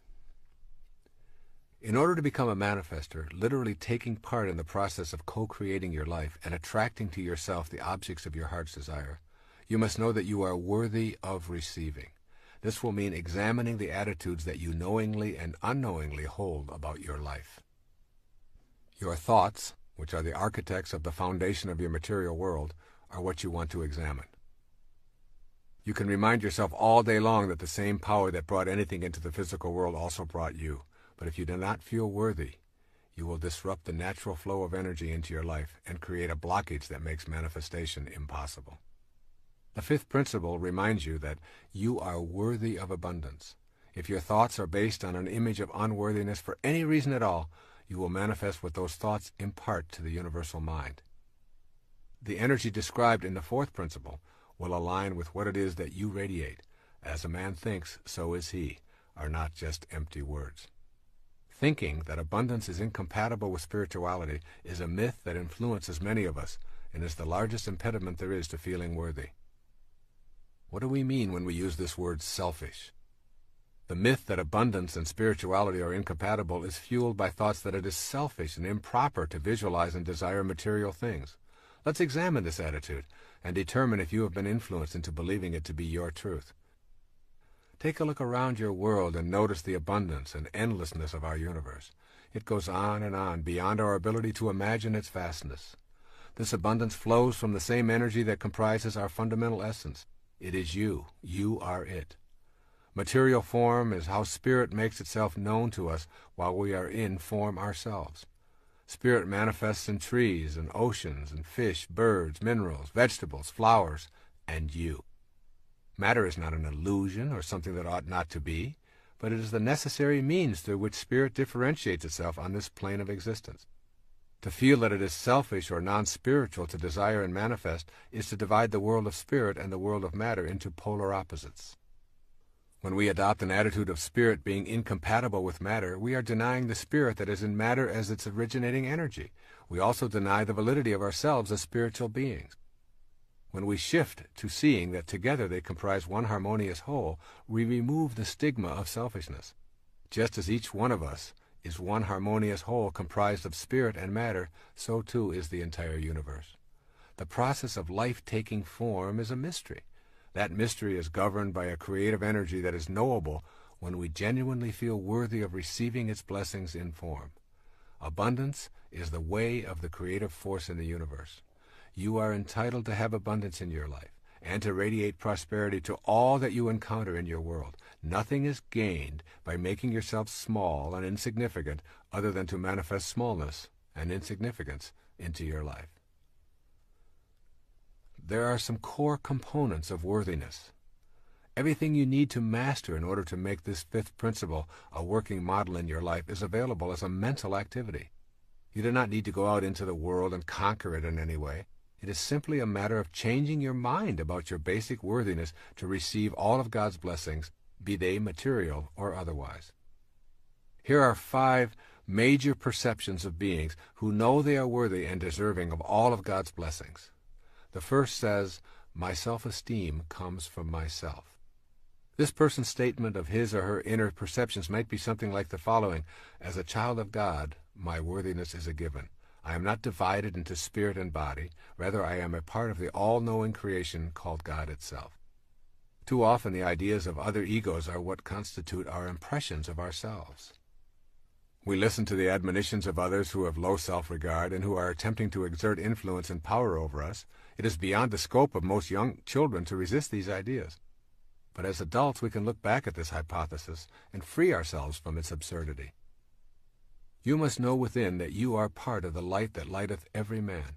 You are evidence of the existence of God, and in your own particularized individuality, you have God within you. Therefore, you must be able to say with conviction, "God is me, and I am God." It is this truth that will free you from your feelings of unworthiness to attract to yourself all that you desire. Your desires are the very tools that allow you to grow and experience the perfection of the universe. They take you beyond any limitations that you might have embraced and lead you to a higher spiritual awareness. Even the idea of achieving enlightenment and mastery is a desire, and one you must honor. A second statement of those who feel worthy: I accept myself without complaint. A person with this self-perception thinks something like the following: I am willing to face everything about myself without lapsing into self-contempt or repudiating my essential value as a piece of God. Self-acceptance is something that must be unconditionally known within ourselves. To accept oneself is not necessarily to accept every behavior. Rather, it is a refusal to engage in sabotaging acts of self-loathing. If you are in a state of self-rejection, you cannot feel worthy of the munificence of the universe. Your inner energy is centered on what is wrong with yourself and with complaining to yourself and anyone who will listen. Self-acceptance is nothing more than a shift in consciousness. It requires only a change of mind. If your hair is falling out, then you have the choice to mask it, worry about it, or accept it. Acceptance means that you honor your body and the divine intelligence that is at work. And when someone else implies that you have a problem because your hair is falling out, you don't even know how to relate to their observation. Acceptance removes the label of problem. This is not a faked attitude. It is merely removing the ego from your inner assessments, which are centered on the approval of others. With self-acceptance, you are able to honestly say, I am what I am, and I accept it. Once this attitude is firmly in place from a position of self-honesty, your worthiness to receive the gifts of the universe become aligned with that divine power. A third attitude of self-acceptance. I take full responsibility for my life and what it is and is not. To be willing to accept total responsibility for yourself puts you in a position of being worthy of receiving and attracting the objects of your desire. If someone else is responsible for your perceived shortcomings, and you are blaming them for these troubles, then you are also saying that in order to manifest your heart's desire, you need to have the permission of those others. This act of abdicating responsibility destroys your ability to empower yourself to higher levels of awareness. I come from the position that there are absolutely no accidents, and that everything that occurs in my life has a lesson attached to it, and that I brought it into my life. Thus, if I am having a negative thought, and at the same moment I bump my head on a cupboard door, I say, what was I thinking at that moment? And I take full responsibility for correcting those negative thoughts, and for the bump that reminded me to correct that kind of thinking. This little game serves me in the sense of taking full responsibility for my life, and eradicating the inclination to blame other people or circumstances. I trust in this inner knowledge. I rely on seemingly coincidental happenings, and I know that I am responsible for all of it. As this sense of responsibility has grown, I find it impossible to blame anyone for anything in my life. The willingness to be responsible without complaining puts you into the natural flow of all divine energy. With an attitude of self-responsibility, you will notice that the heavens are exceedingly cooperative. A fourth attitude of self-acceptance says, I do not choose to accept guilt into my life. This mindset creates thoughts such as, I will not use up the precious currency of my life, my present moments, immobilized with guilt over what happened in the past. This statement requires you to know the difference between A, genuine regret and learning from the past, and B, remaining in a state of reproach or guilt today. Learning from one's mistakes and taking corrective action are spiritually and psychologically sound practices. You did it, you didn't like the way you felt afterwards, so you decide not to repeat the behavior. That is not guilt. Guilt is when you continue to feel immobilized and depressed. Those feelings keep you from living effectively in the present. When you are filled with guilt, your energy is awash with anguish and self-reproach. You are so down on yourself that you are feeling unworthy of receiving blessings from the universe or anyone in it. Persistent feelings of guilt will prevent you from manifesting anything worthwhile because you are attracting the very same things that you are putting out to the universe. For example, if you are chronically overweight or addicted, your internal sentence of guilt sounds something like this. I'm really going to love myself when I finally am at a normal weight. Or I will truly value myself as a worthwhile human being when I am finally over this addiction once and for all. These internal sentences need to be shifted to, I love myself while I am overweight. I am not this weight in the first place, and I refuse to think of myself in self-degrading terms regardless of the condition of my body. I am love, and I extend this love to all of me. This same kind of inner programming must take place for addictions or anything else that you feel guilty about. By removing the inclination to wallow in self-reproach, we remove the idea that by suffering in the present moment, we will redeem ourselves and can pay for our sins with guilt. Life doesn't work this way. The solution is in loving yourself and in trusting in God that your shortcomings are nothing more than lessons leading you to a new spiritual level. And finally, a fifth assessment of those who have self-acceptance. I understand the importance of having harmony between my thoughts, my feelings, and my behavior. To the extent that you remain incongruent in any of these three areas of thinking, feeling, or behaving, you will impede the process of heightened awareness and the ability to manifest your heart's desire. This is the last of the 5 points that contribute to your feelings of worthiness about receiving God's munificence into your life. It is also the most significant because it defines your level of integrity. To have thoughts about how you would like to conduct your life, to posit these thoughts as your essential way of being, and then to feel guilty, fearful, anxious, or anything else as a result of not living up to these inner positions, results in addictive, manipulative, and self-defeating behavior. To be congruent, you must be honest about your own thoughts. If you are honest with yourself, you will find that your emotional reactions will be consistent with your inner world. You will feel peaceful and content, and this will be apparent in your behavior. This is true for virtually everything about your life. Your thoughts about health, relationships, prosperity, God, work, recreation, whatever. If these thoughts are rooted in love, and you honestly know that you are here to express love, kindness, and forgiveness toward yourself, toward your work and co-workers, toward the money you receive, toward your spiritual beliefs, then you will be in harmony, and you will welcome the blessings that result from your personal conduct in these matters. However, if you embrace these thoughts yet fail to act on them in the daily working of your life, you will feel incongruent, and consequently, you will not feel that you are deserving of desires being fulfilled, being eaten up inside in your own private corner of awareness that is not available to anyone else other than God. You will behave in self-defeating ways that verify your lack of inner congruity.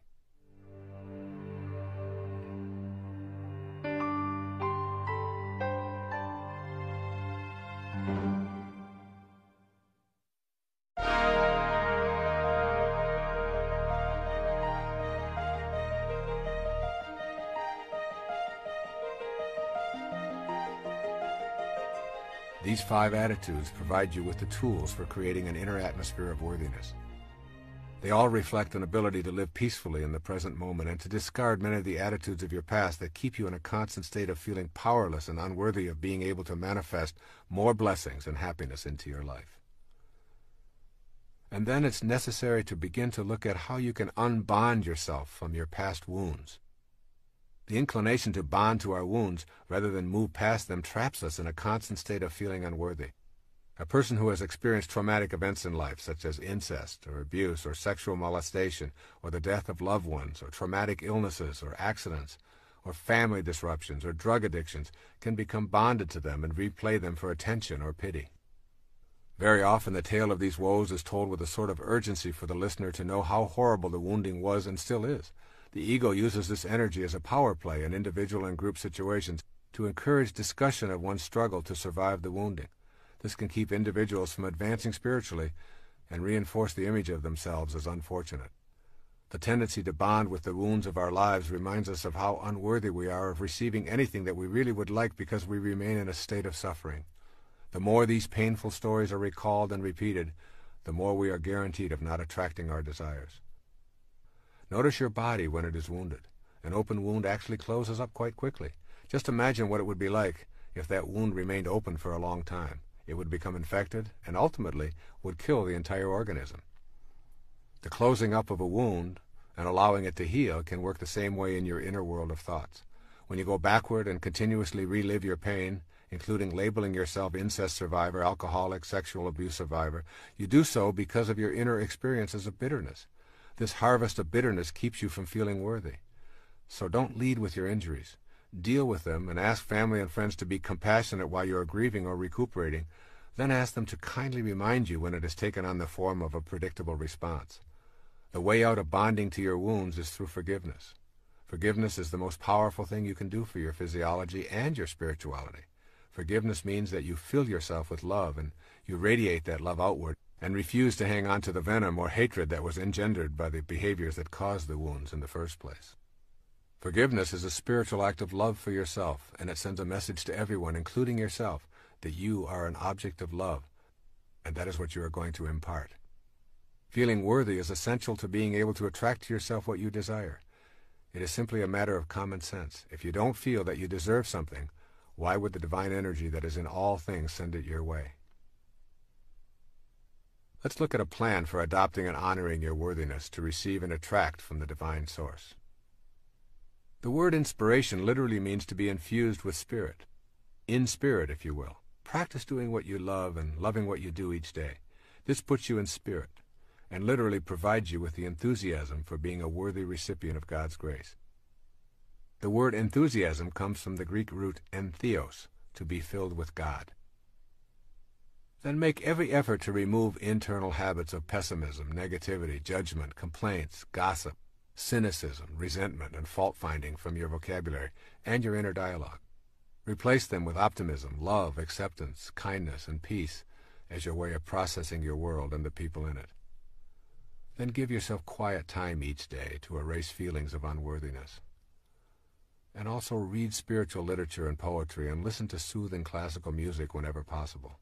I have found that simply reading the poetry of Walt Whitman or Rabindranath Tagore or Rumi puts everything into a more sacred perspective for me. This beautiful poem from Khalil Gibran's The Prophet is an example of such literature. Pay particular attention to the words, "Your hearts know in silence the secrets of the days and nights," and "For the soul walks upon all paths." Here's Khalil Gibran on self-knowledge. And a man said, "Speak to us on self-knowledge." And he answered, saying, "Your hearts know in silence the secrets of the days and nights, but your ears thirst for the sound of your heart's knowledge. You would know in words that which you would have always known in thought. You would touch with your fingers the naked body of your dreams. And it is well you should. The hidden wellspring of your soul must needs rise and run murmuring to the sea, and the treasure of your infinite depths would be revealed to your eyes, but let there be no scales to weigh your unknown treasure, and seek not the depths of your knowledge with staff or sounding line, for self is a sea boundless and measureless. Say not, I have found the truth, but rather, I have found a truth. Say not, I have found the path of the soul. Say rather, I have met the soul walking upon my path. For the soul walks upon all paths. The soul walks not upon a line, neither does it grow like a reed. The soul unfolds itself like a lotus of countless petals. Allow yourself to be surrounded by things of beauty as much as possible. Each evening I leave my typewriter and I go out to the beach and I experience the magnificence of the sun setting over the Gulf of Mexico. To be a part of this sunset fills me with a sense of home beyond this planet and opens me up to the deeper nature within myself. I could never feel unworthy of the grace and munificence of the universe when I'm immersed in such beauty. Virtually any experience of beauty has a tendency to remove doubt about your own divinity and connection to the ultimate truth that is in everything and everyone. And then practice kindness toward yourself and others as frequently as possible. Give up your need to be right and to win in favor of being kind, and you will soon know the bliss of inner peace. Remember, your highest self only wants peace. When you are practicing kindness, peace shows up right on schedule. When you are at peace with yourself and your world, you know that you are a worthy recipient of all that comes your way. Make it your own special mission to be kind to others each day at least once, and to extend the same privilege to yourself as much as possible. Also, begin to process the universe as a friendly rather than an unfriendly place. Place all of your wounds from the earlier stages of your life into the category lessons for life. Remember, for every act of evil, there are a million acts of kindness. This universe runs on the energy of harmony and balance. Breathe in that energy and breathe out the ideas of your being life's victim. And finally, say it over and over until it registers. I am what I am, and I am worthy of the abundance that is the universe and all that is in it, including me. You are now on a path of knowing you are worthy of attracting and manifesting in your world. You are aware of your highest self. You trust in yourself and the divine wisdom that created you. You know that you are not separate from your environment and that the power to attract is within you. The next principle involves the energy of love and how important it is to know and experience it in all of your being before you begin applying the last three principles of manifestation. Our sixth principle for spiritual manifestation is called connecting to the divine source with unconditional love. There's a wonderful quote from Mirabai. It says this as she talks about herself. Mirabai knows that to find the divine one, the only indispensable is love. There is no greater power in heaven or on earth than pure unconditional love. This is the heart of the sixth principle of manifestation.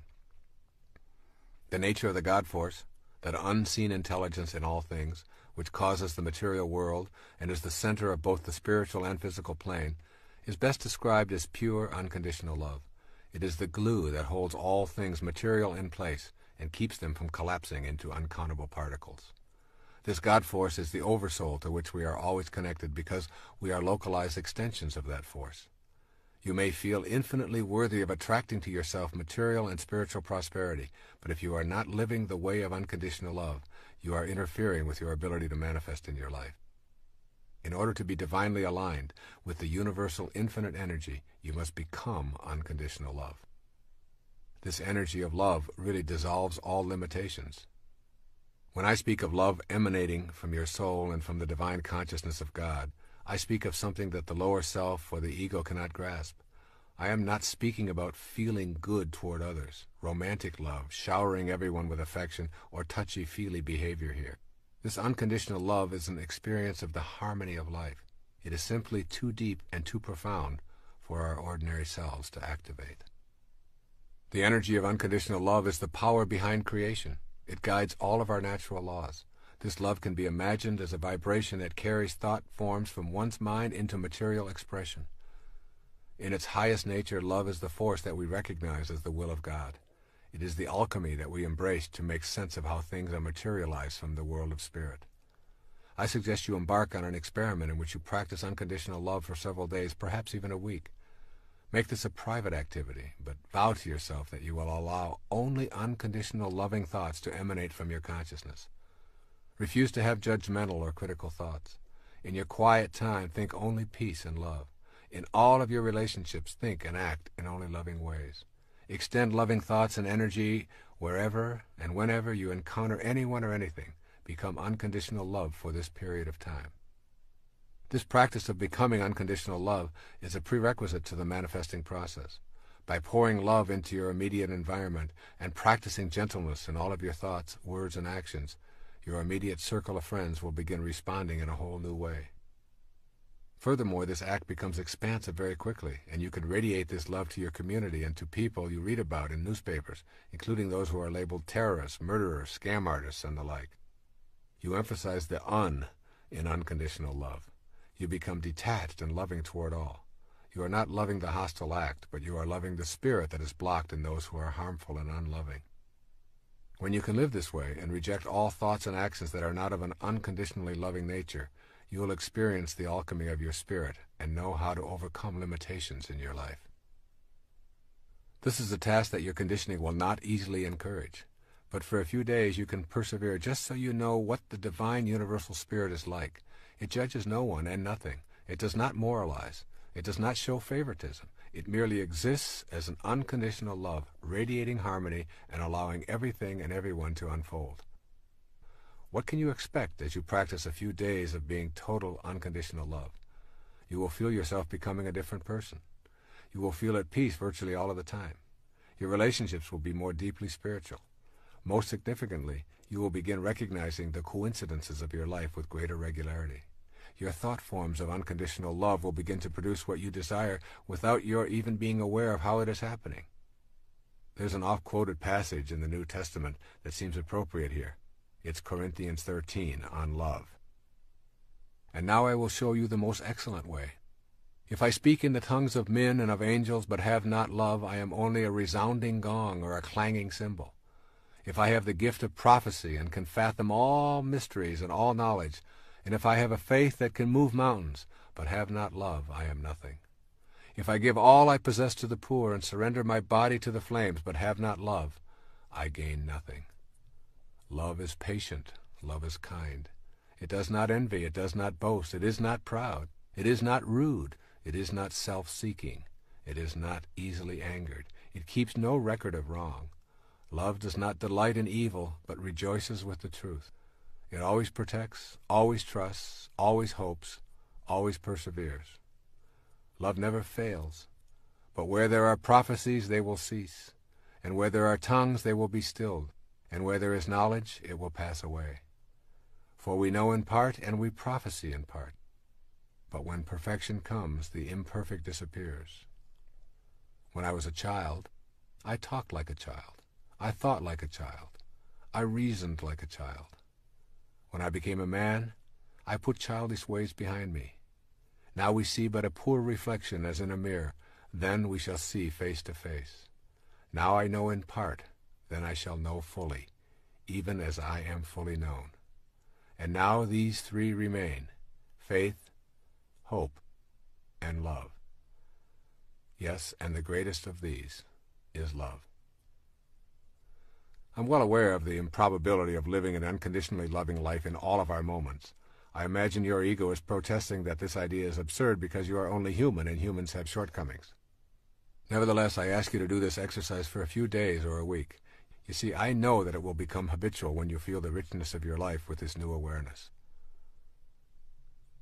There's something that is called the process of detached observation. One of the great meditation exercises that I learned many years ago involves imagining lifting yourself out of your body and floating into space so far that you are actually observing the entire planet. If you do this, try to imagine what the Earth is like without you on it. It is a very difficult task for your ego to even contemplate the world without you on it. Next, begin to observe the planet without any judgment, refusing to label anything good or bad, right or wrong. Simply instruct yourself to notice, allow, and send unconditional love. The process of being a detached observer occurs in the silence of your contemplations or meditations. Begin by seeking out time to be quiet and enter this inner place of love. It is in that silence that you will come to truly know the divine energy of unconditional love. It's a difficult thing for our egos to contemplate this concept of oneness. Unconditional love and becoming a co-creator in your life is possible when you know that God is not separate from you. You and God are one and the same. In the New Testament, Jesus says to the multitudes, "I have said, ye are gods."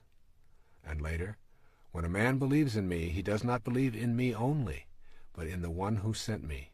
When he looks at me, he sees the one who sent me."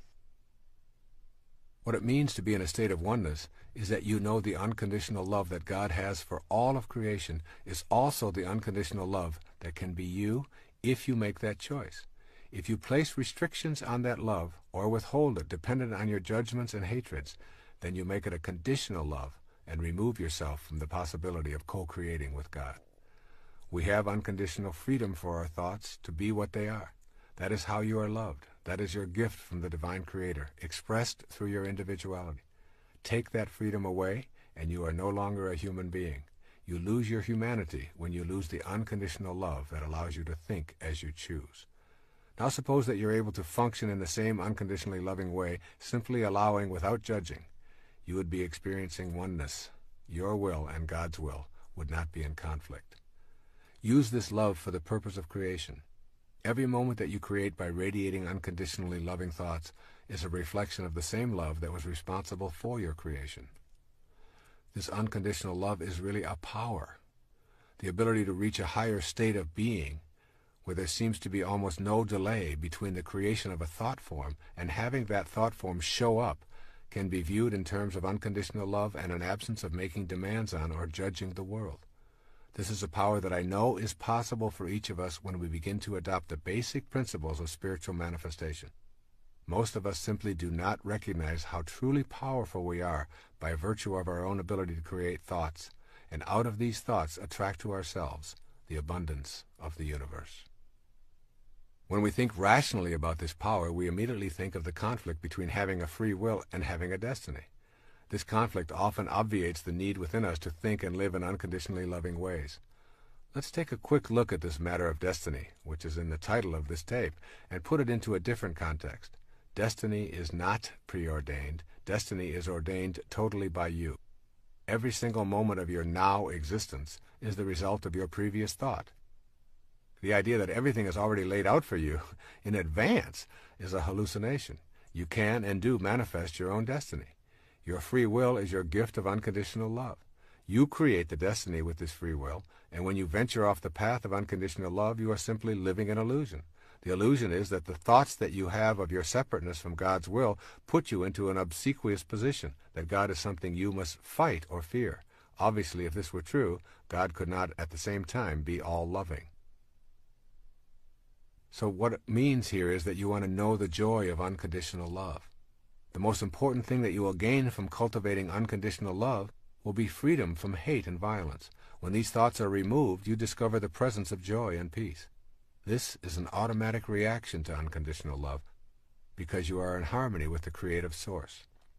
The ego identifies you primarily as a physical body, separate from God, and in need of constant stroking to massage your self-importance.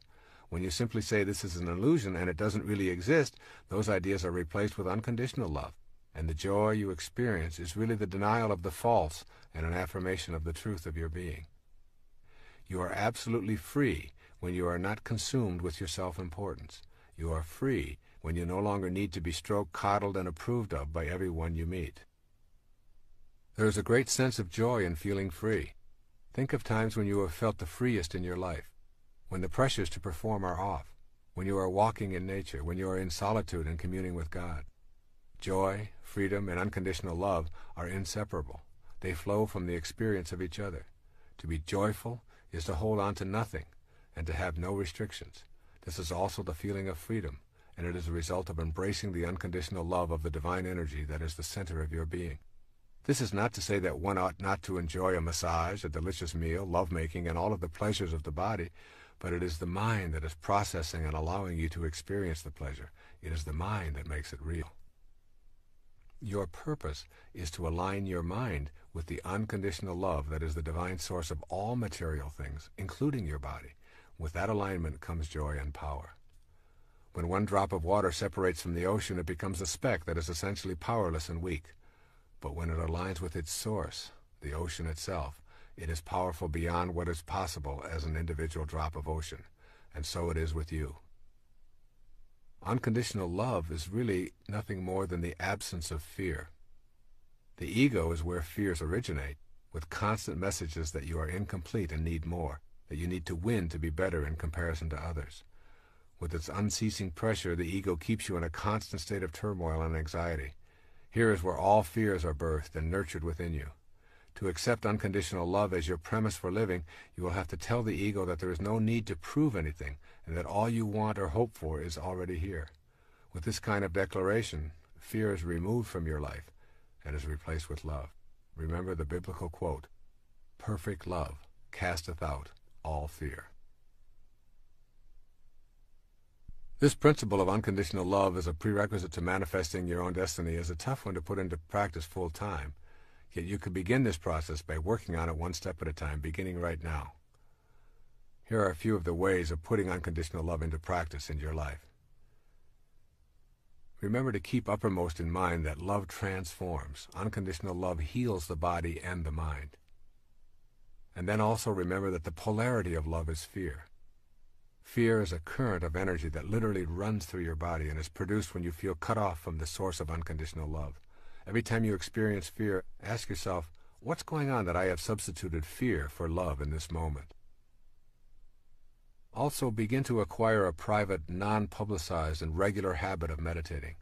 With every breath you take, feel yourself taking in unconditional love. With every exhalation, expel thoughts of fear. Then pick one day to practice this exercise with a partner of your choice. Make a decision to think, act, and radiate nothing but unconditional love for the entire 24-hour period, including your dreams.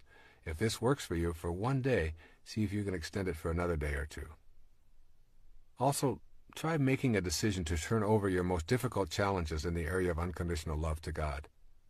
Simply turn them over with a request such as, I have been unable to bring love into my life in these areas, and I am asking for your divine guidance in accomplishing this.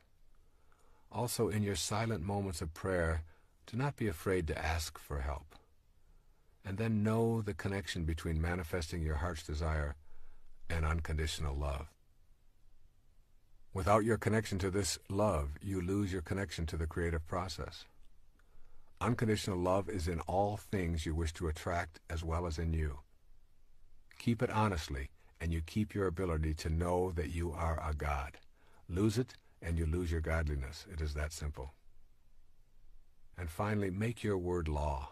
If you say it, live up to it lovingly. This gives you a sense of inner balance. The universe runs on balance, and the energy that keeps it in balance is love. By declaring yourself a person who keeps his word, you align yourself with the loving essence of the world. This concludes the sixth principle for manifesting. Unconditional love is the cornerstone of your mental picturing. You refuse to allow any contrary ego-driven thought to enter the inner kingdom of love. If you activate this principle, you will have revealed a truth that eludes most people. It is with unconditional love that you find your true connection to the divine energy that is in all things. Our seventh principle of spiritual manifestation is simply meditating to the sound of creation. This seventh principle of manifesting will challenge your conditioning probably more than any of the other 8 principles. However, while it contradicts your beliefs about how you fit into the universe, it also expands your ability to create and attract the objects of your heart's desire. Others who have done this meditation on a regular basis have experienced dramatic shifts in their lives and have been able to manifest what they previously believed to be impossible. As you begin opening yourself to this soul-nourishing practice of chanting to the sounds of creation, spend some time carefully studying the other 8 principles. When you begin to practice the 2 daily manifesting meditations, you need to trust in your highest self and meditate with unconditional love. Reviewing the other 8 principles will help to make trust and love available. Meditating with sound can work dramatically in your personal life and can also facilitate a new awareness of our collective abilities to manifest a world free of the demands and petty issues of the ego. I feel blessed to have a spiritual teacher, Sri Guruji, make these meditations available to me to teach to others. Sounds have the power to generate your ability to attract to yourself that which you desire. 3 key words describing the principle are the title of the following section. Listen carefully to these 3 words. Sounds have power. Sounds are a powerful energy. Every sound is a vibration made of waves oscillating at a particular frequency. The frequency range of the human ear is approximately 16 to roughly 40,000 vibrations per second. Sound is the intermediary between abstract ideas and concrete form in the material world. Sounds literally mold the abstract world of thought and spirit into shapes. In ancient ceremonial rites, words, sounds, and shapes combine to achieve certain ends. Each letter in a word signifies a sound and records the expression of a particular sound. Differing sounds were recorded for their own purposes. Sounds have an impact on us in a myriad of ways. The discordant and harassing sounds of machines, thudding, screaming, grating noises, bombard our consciousness and make it difficult to be serene and peaceful. Discordant sounds can cause internal illness or disease. But sound also has healing properties when it is harmonious and soothing. Healing takes place to the accompaniment of soothing harmonies and nature's music interspersed with spiritually nourishing silence. In addition to healing, sound is used in the creation process, which is the central concern of this 7th principle of spiritual manifestation. When we use the sounds of nature that are most consistent with the act of creation, we begin to attract the material form that we desire. Learning how to use sound is a way of harnessing its power for manifesting thought into the world of form. Manifesting is knowing how to make contact with that spiritual vibrational frequency while we are living inside a body in a materialized world. Pay attention to words and sounds because they can attract positive or negative influences into your life. Harmonious sounds are the ones that most contribute to a balanced and creative life. But before going into the actual use of meditation sounds, it is necessary to learn how to prepare yourself to use sounds in your daily meditation. You need to gain access to a method that will take you beyond the mind to a state of consciousness that transcends your thoughts. This higher state of consciousness beyond the mind is called Siddhi awareness. S-I-D-D-H-I. Siddhi awareness. Siddhi awareness, or Siddhi consciousness, is a perfect state of awareness in which there is a complete absence of doubt and no delay between the origination of a thought and its materialization into the world of form. It is an unlimited state of being in which creation occurs instantly without any time lag from thought to form. When we contemplate this state of grace, our minds challenge the idea and provide us with many reasons as to why it is impossible. Siddhi consciousness, however, has absolutely nothing to do with the mind. Let that sink in. Siddhi consciousness is beyond the mind. This state of graceful being has nothing to do with the mind, whose nature is a constant inner monologue. The mind frets continually about an unlimited number of desires that can never be adequately fulfilled.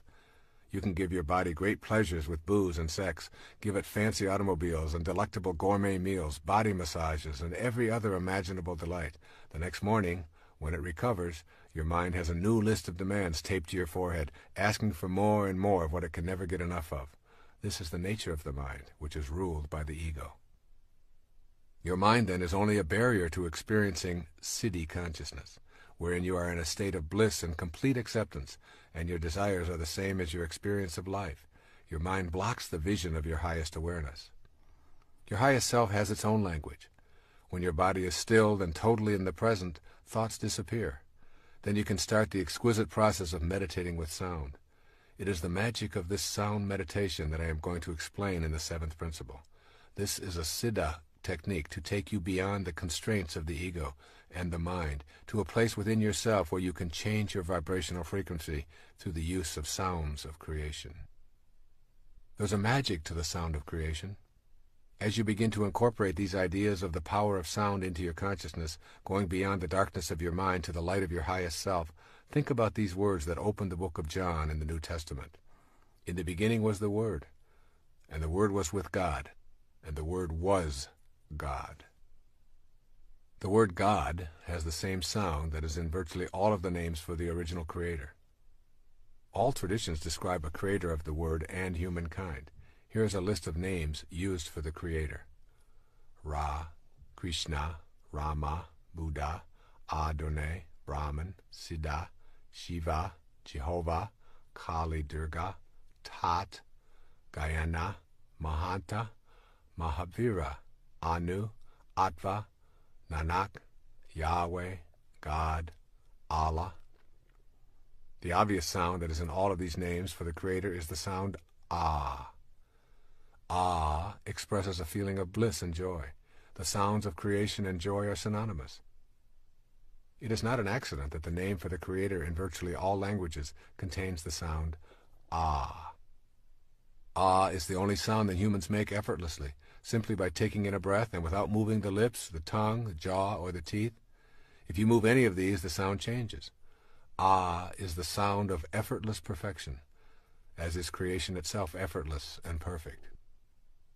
Ah, the sound of creation, is one sound you will want to use as you practice the language of siddhi consciousness. It takes you beyond the incessant self-dialogue that characterizes your mind. When you repeat the sound Ah in connection with your manifestation meditation practice, you are literally repeating the name of God. In Reflections of the Self, Swami Muktananda gives these words to his devotees who desire to know more about the state of siddhi consciousness.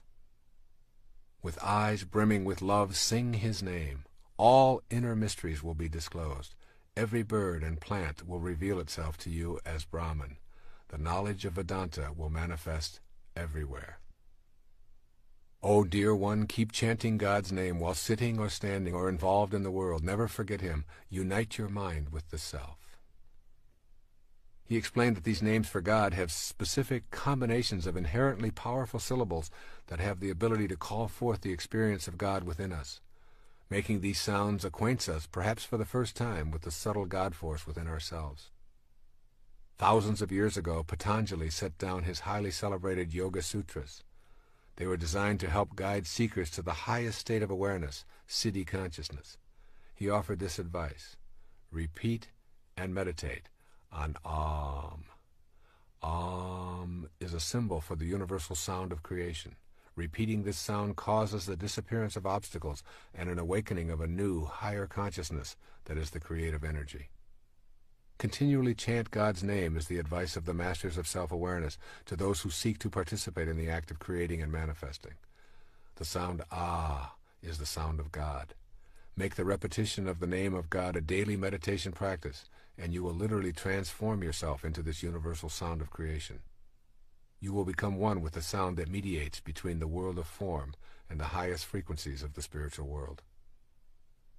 This creation meditation is also involved with 2 chakras of the body. Of the 7 chakras of the body, 2 are significant in learning this manifesting technique. The base chakra, the sex center, is one, and the third eye, located between the eyebrows, is the other. Imagine for yourself a channel between the base chakra and your third eye. You are going to clear this imaginary passageway between these 2 chakras and feel yourself open the third eye so that you can imaginatively project your manifesting energy out the new opening. The base chakra is the center of procreation. The third eye chakra is for the purpose of manifestation. Think of your third eye as the part of you that makes contact with the physical world that is invisible to the naked eye. You are attempting to open this third eye through the language of your siddhi consciousness.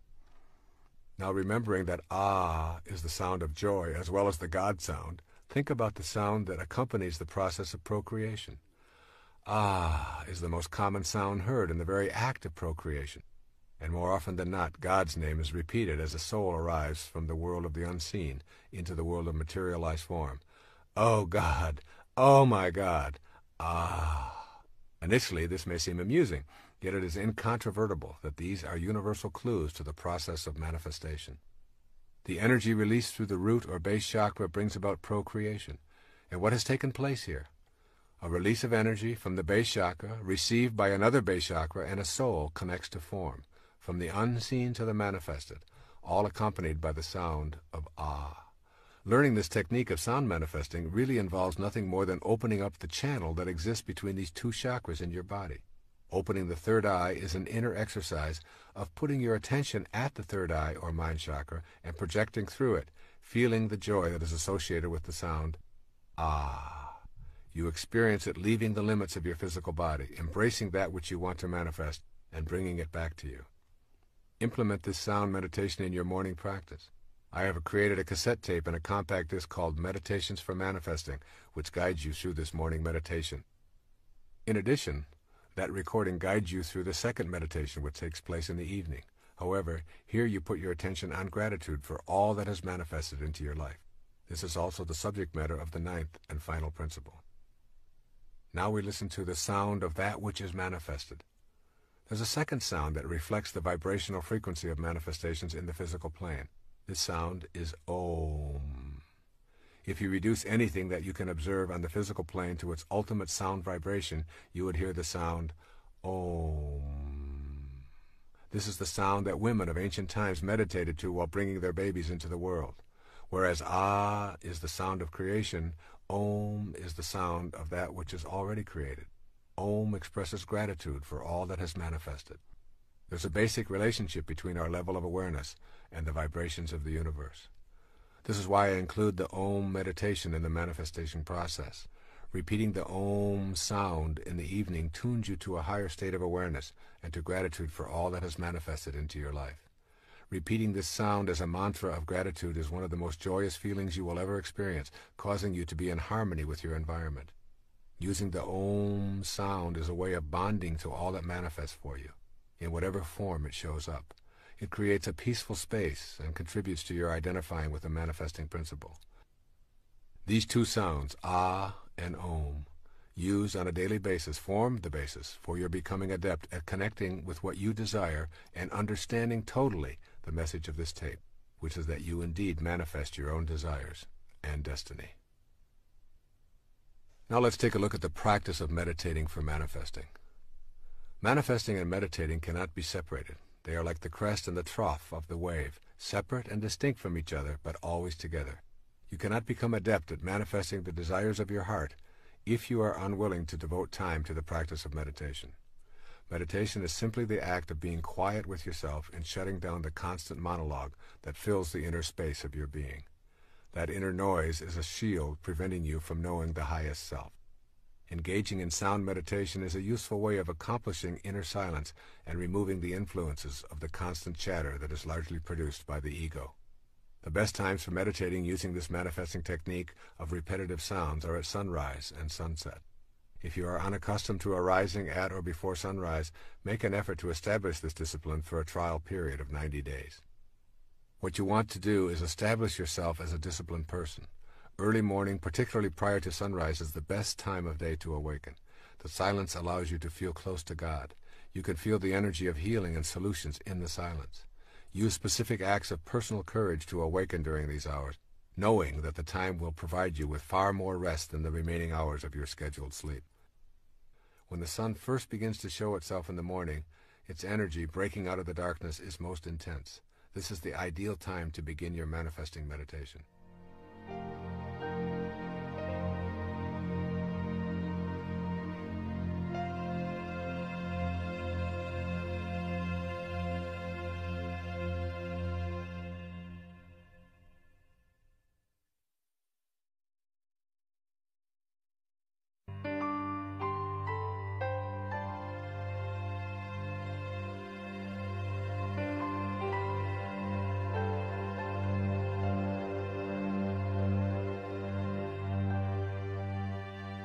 Find a comfortable place to sit.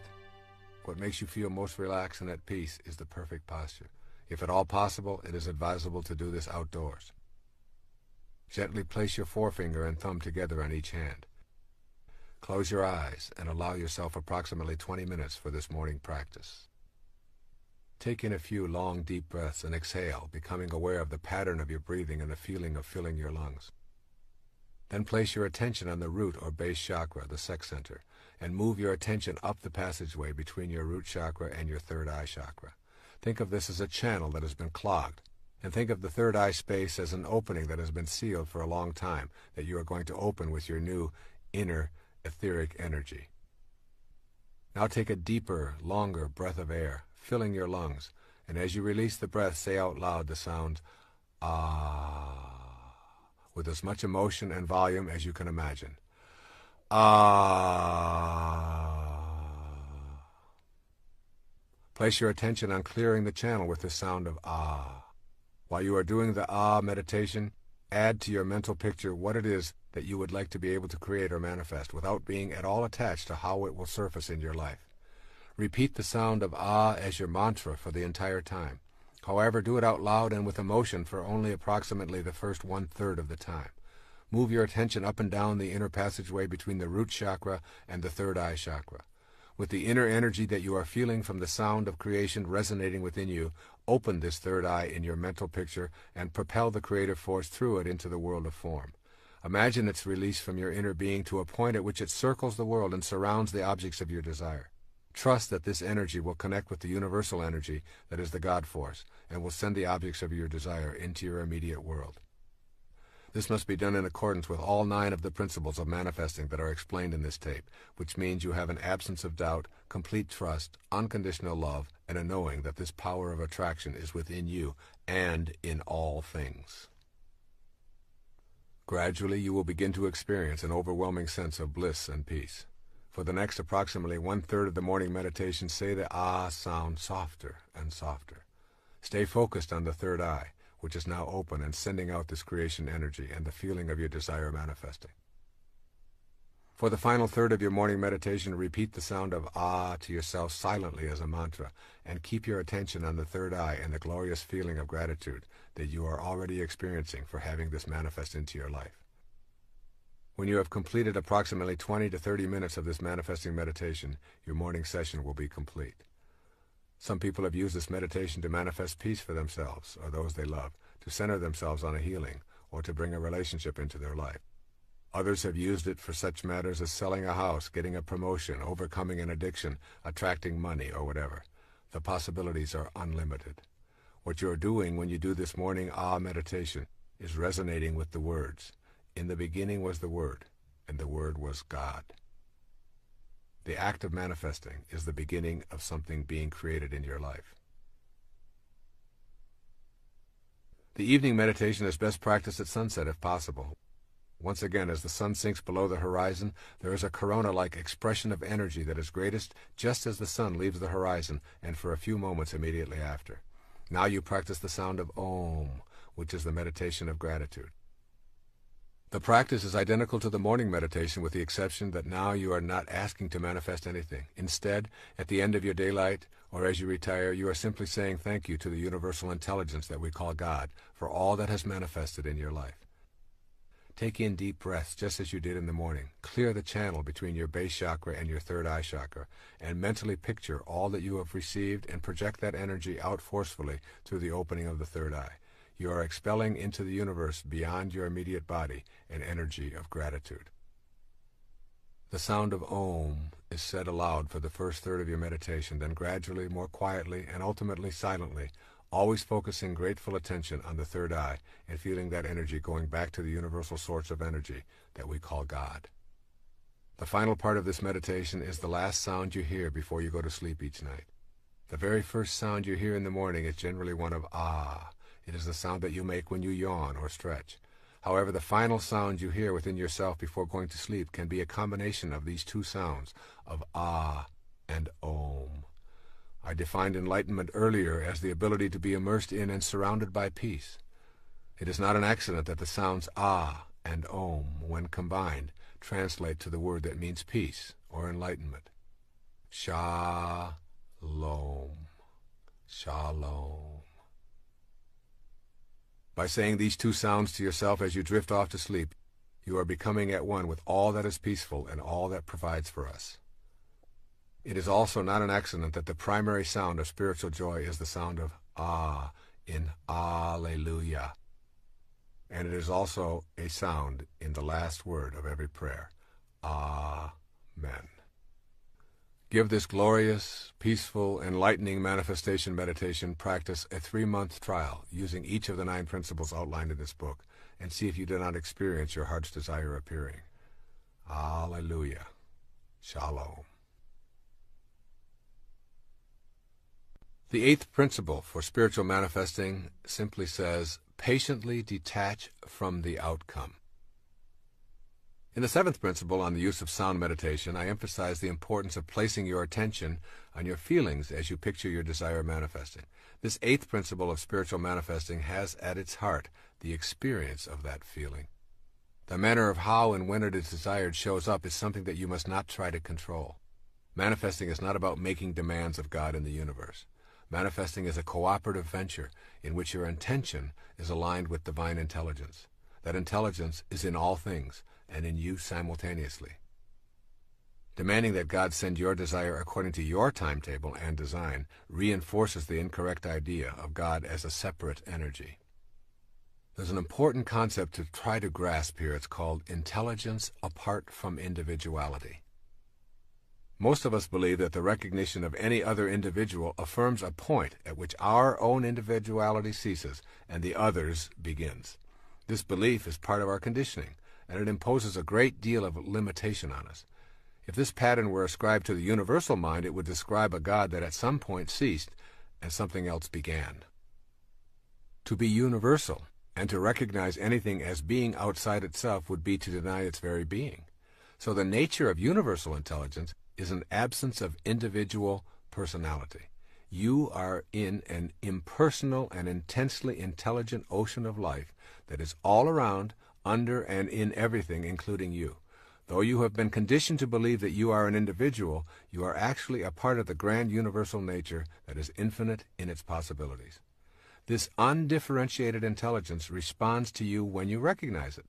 Ask yourself what the relationship of this universal mind is to you. It cannot have favorites if it is the root and support for everything and everyone. Lacking individuality, it cannot be in conflict with your desires. Being universal, it cannot be simply shut off from you. All these statements characterize this all-producing mind as responsive to you when you understand your relationship to it.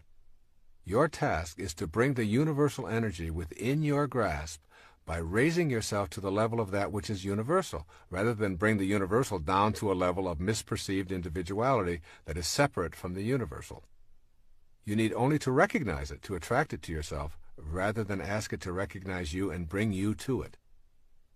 Having learned a different set of principles, all of this may sound a bit confusing, yet it is crucially important for you to know this before moving along on the path of manifesting. There's a power of infinite patience. This provocative line is from A Course in Miracles. Those who are certain of the outcome can afford to wait, and without anxiety. The notions of certainty and patience go together. When you trust and know that you are connected to that universal all-providing intelligence, then you simply place no time constraints on your manifestation. Your knowing and your infinite patience put you at ease.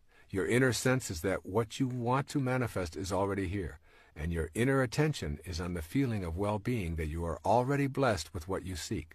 The inner bliss is a function of the power of your infinite patience. When you are certain about the outcome and unconcerned with the how and when, you have cultivated the power of infinite patience, and simultaneously you have detached yourself from the outcome. When this detachment takes place, you are able to go about your daily business of raising your children, doing your work or training, meditating and communing with God, and just patiently observing. Infinite patience is a sign of trust, and it calls upon infinite love to produce results in your life. When you let go of impatience, you are aligned with the God force, and the anxiety that tells you what is lacking and missing in your life is gone. You will know that God has been patient with you no matter how long it took you to come around, regardless of how far you may have wandered, and no matter how much you may have refused to listen. Infinite patience produces almost immediate results in your life. You become free when you relax your insistence to have it now. As an infinitely patient person, you know that you are already where you want to be, and there are no accidents, and that all that appears to be missing is nothing more than an illusion perpetrated by your ego. With this awareness, impatience leaves, and you stop looking for results of your manifesting meditation. Your patience allows you to remain in silent appreciation of all that is manifested in your life. This practice of patient detachment from outcome is a foreign concept to us. We have been taught that goals, success symbols, and the accumulation of merit badges are the ways to feel important. What follows is a guide for living with the seeming paradox of attempting to manifest something into your life and at the same time not being attached to when and how it shows up. So here's a step-by-step plan for putting patient detachment into your manifesting practice. First, understand the essence of what you desire. What you desire is not necessarily in the realm of things. If you want to manifest money, for example, notice if your attention is centered on the dollars or on the experience and feeling of financial security. The experience is the essence of your desire. By putting your attention on inner feelings, you shift from being gratified by externals.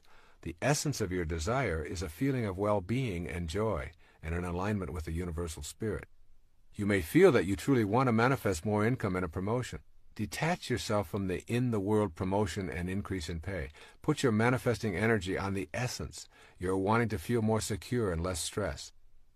You will probably begin to see things arriving in your life that reduce your anxiety. They may seem to have very little to do with what you originally thought you wanted. And then secondly, banish doubt and enter into the realm of certainty. When you've removed doubt about your ability to manifest, it will be easy to detach yourself from the outcomes and all of the details. Your trust in yourself and in the divine energy of the universe is all you will need. Then third, leave your expectations and go about your business. Maintain your work and play regime with a new sense of peace originating in your inner knowing about what is manifesting for you. Remain completely detached from the inclination to measure and calculate what is and is not showing up for you.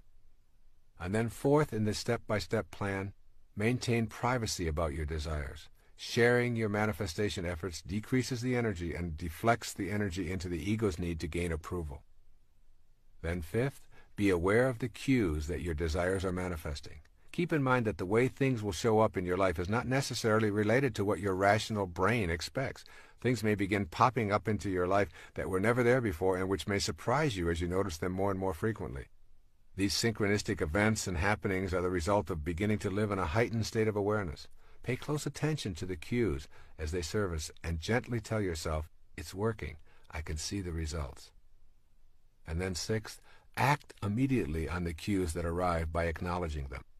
When you acknowledge the early signs of arrival of what you wish to manifest, you are giving your inner energy a positive charge and recognizing the divine universal intelligence. This recognition is essential to the continuation of this manifesting process.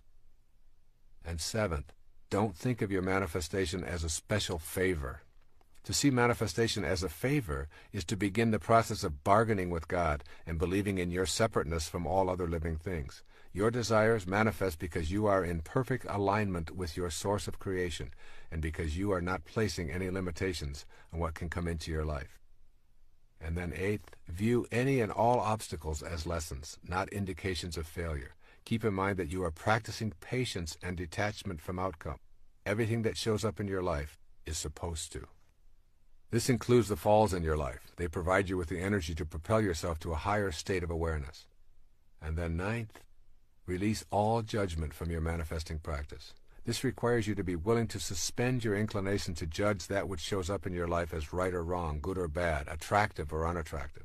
Your judgments halt the flow of universal energy into your life and put you at odds with that divine power.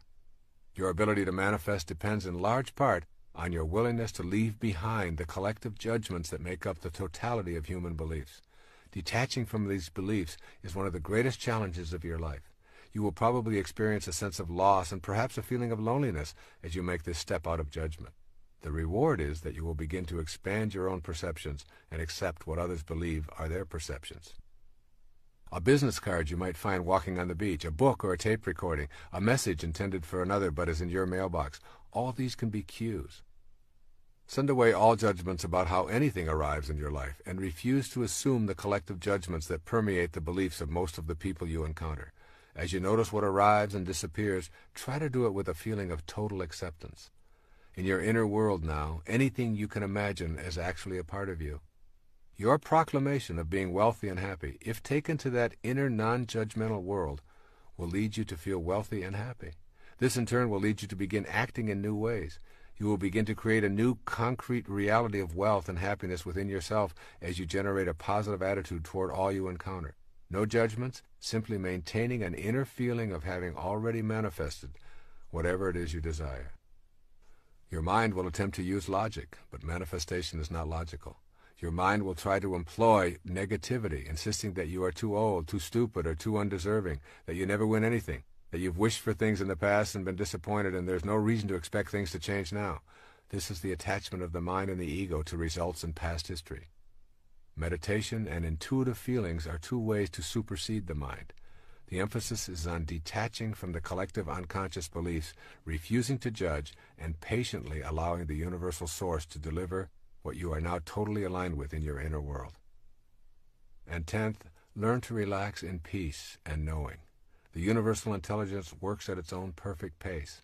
It will deliver when you are in alignment with the 9 principles detailed in this tape.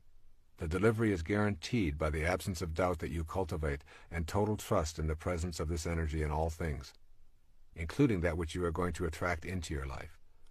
And finally, on 11th, use affirmations to keep the energy flowing and to detach from the outcome. The most useful affirmation I can provide in this regard is really quite simple. I am infinite and universal, and I trust in the divine power of the universe, which is also within me. This then concludes the 8th principle for spiritual manifestation. This 8th principle revolves around transcending your mind and the collective mind that has been with you since your conception. It asks you to be patient when your mind will demand results. Once you perfect that infinite patience, you will demonstrate your trust in something other than your own limited body-mind, and you will peacefully allow your desires to manifest in their own good way, in their own good time. Our 9th and final principle of spiritual manifestation is called simply reacting to your manifestations with gratitude and generosity. The conscious expression of gratitude and generosity is the final principle in this miraculous process of spiritual manifestation. Experiencing an inner sense of gratitude and generosity is the result of being in harmony with all the other 8 principles discussed in this book. Gratitude is your expression of acknowledging the oneness of the universal energy working in cooperation with your desires. Let's look at the nature of gratitude. Gratitude is the complete and full response of the human heart to everything in the universe.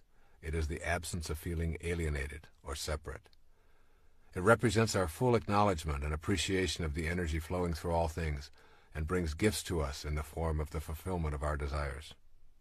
Gratitude recognizes that nothing is to be taken for granted, and, most important, it is an expression of complete, unconditional love in the form of a thank you to the God Force that is in all things. It is a way of being one with the God Force in full inner serenity. It recognizes that the spirit within ourselves is the same as that which sustains all life on the planet. Gratitude then represents the whole of ourselves. When we feel grateful and give thanks, sending out this kind of loving energy to the world in the same fashion that we did when we were asking for our heart's desire to be manifested, we feel complete. Gratitude allows us to feel more connected to that for which we are grateful. Gratitude acknowledges that we are the recipients of the generosity of others, of life, and of the universal spirit. Gratitude contributes a loving response to the whole of creation and to your relationships with creation. That relationship illustrates for us how interconnected and interdependent everything is, including the manifestations in our lives. When we understand the nature of gratitude, we can more clearly identify those things within ourselves that are obstacles to practicing gratitude. Gratitude is an inner process.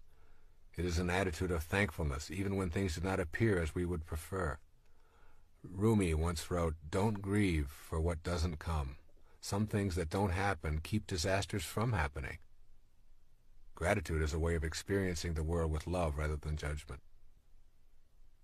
The three most common obstacles to an attitude of gratitude originate in your mental processes. The first is simply called fault-finding. You always have the choice to be love-finding or fault-finding. The fault-finder focuses on what is wrong and what is missing. That focus shows up as criticism, judgment, and anger. The feeling is of being against the manifestations that appear in the world rather than being for what one receives. As we think, so shall we be. If you are using your mind to think about what is wrong and what is lacking, this is precisely what will manifest for you. Finding fault, rather than being grateful and being a love finder, guarantees that you will not be able to participate in the co-creation of your life and the fulfillment of your desires.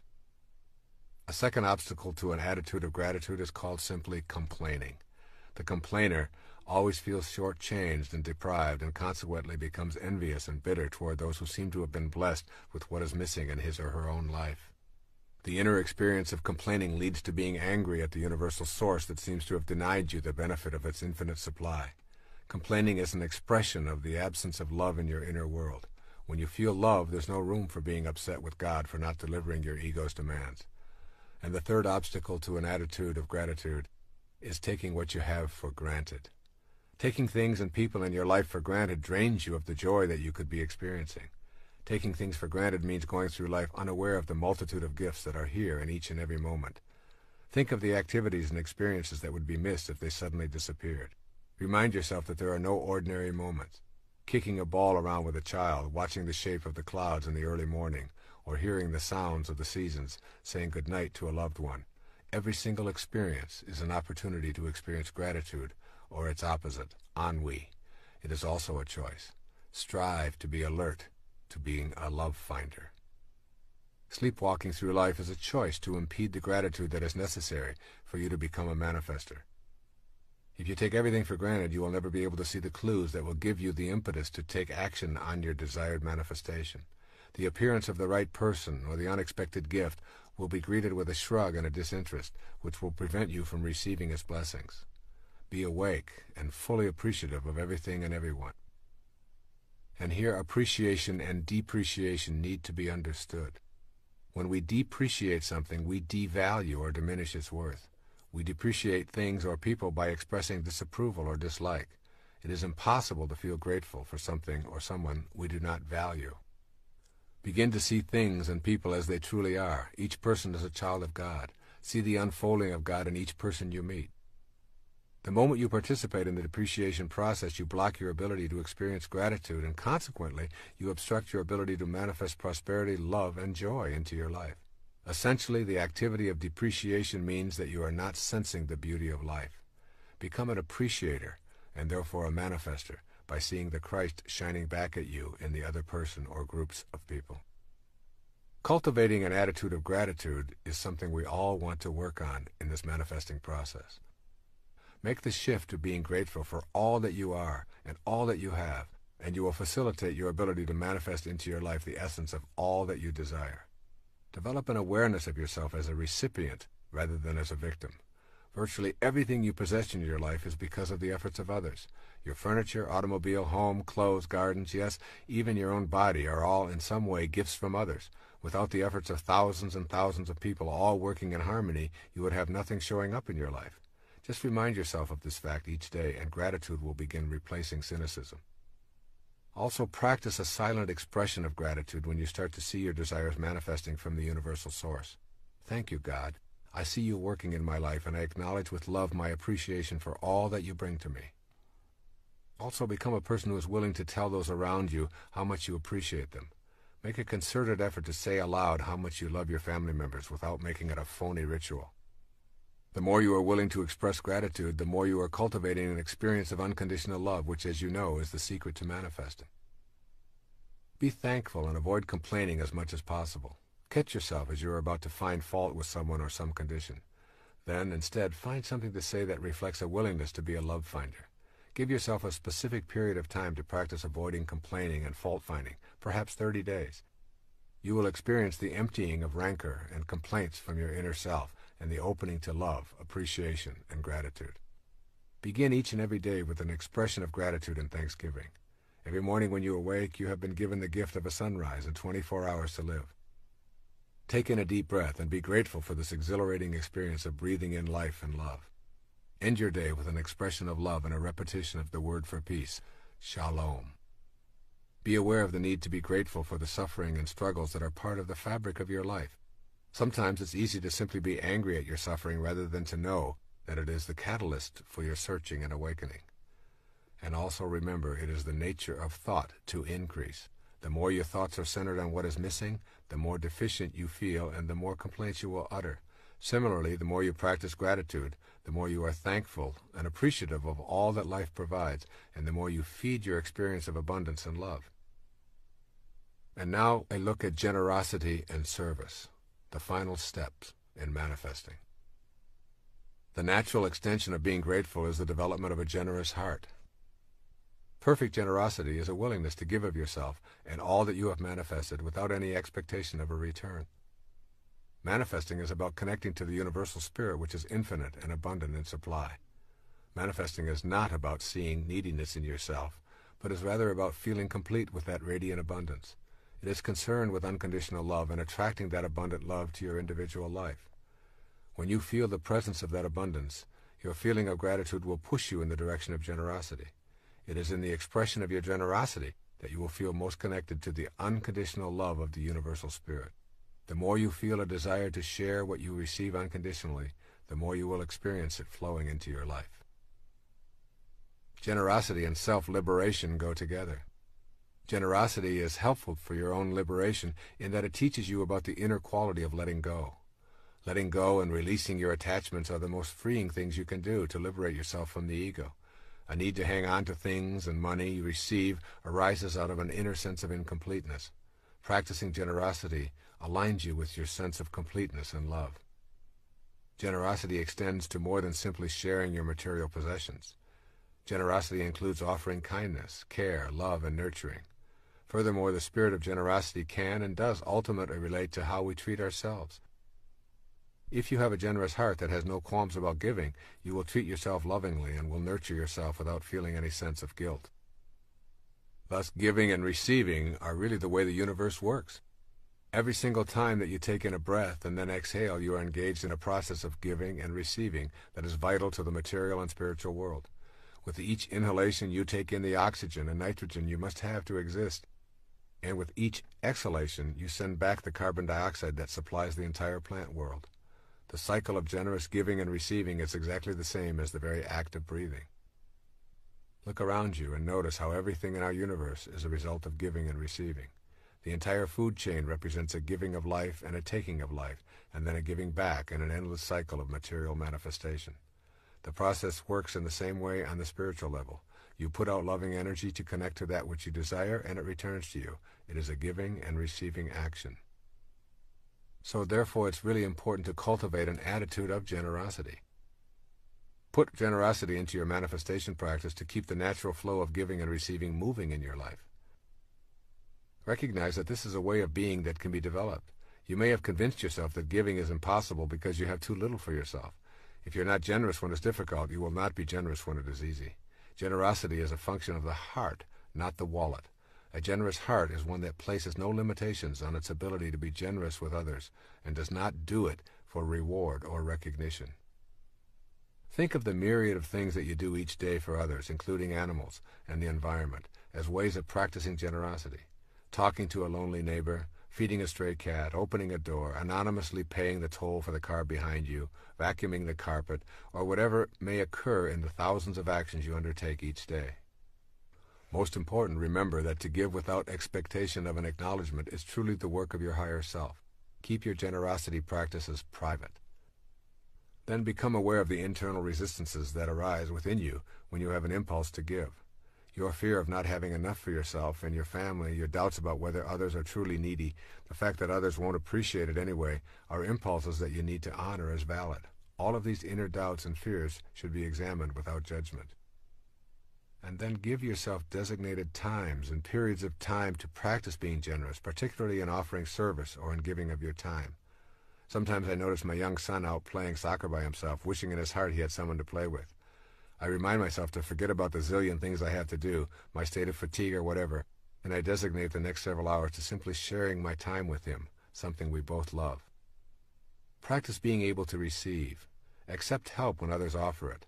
Allow others to do for you without feeling embarrassed or without feeling that your independence is threatened.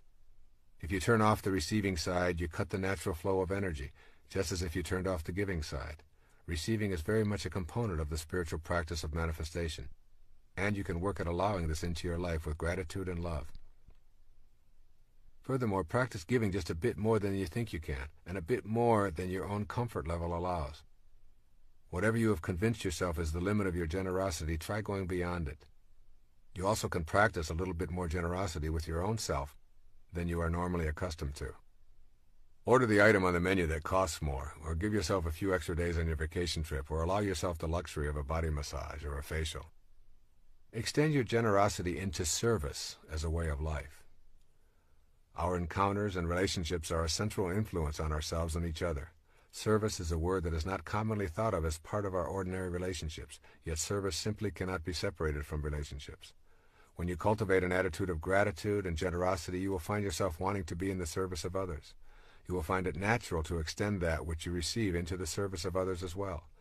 If you receive a great teaching, you will want to teach it to others. If you receive love, you will wish to extend that love unconditionally outward.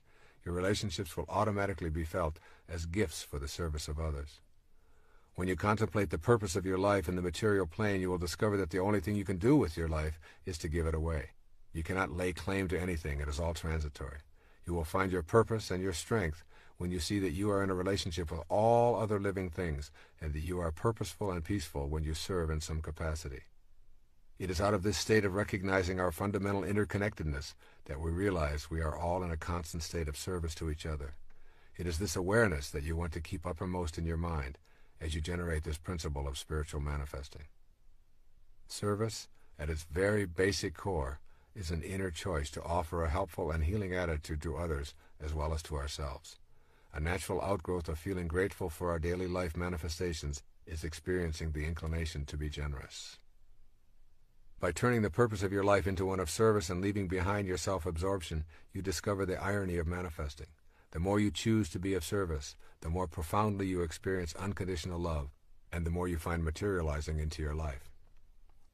Service is best thought of as a continuous focus in your life rather than being limited to certain kinds of giving activities.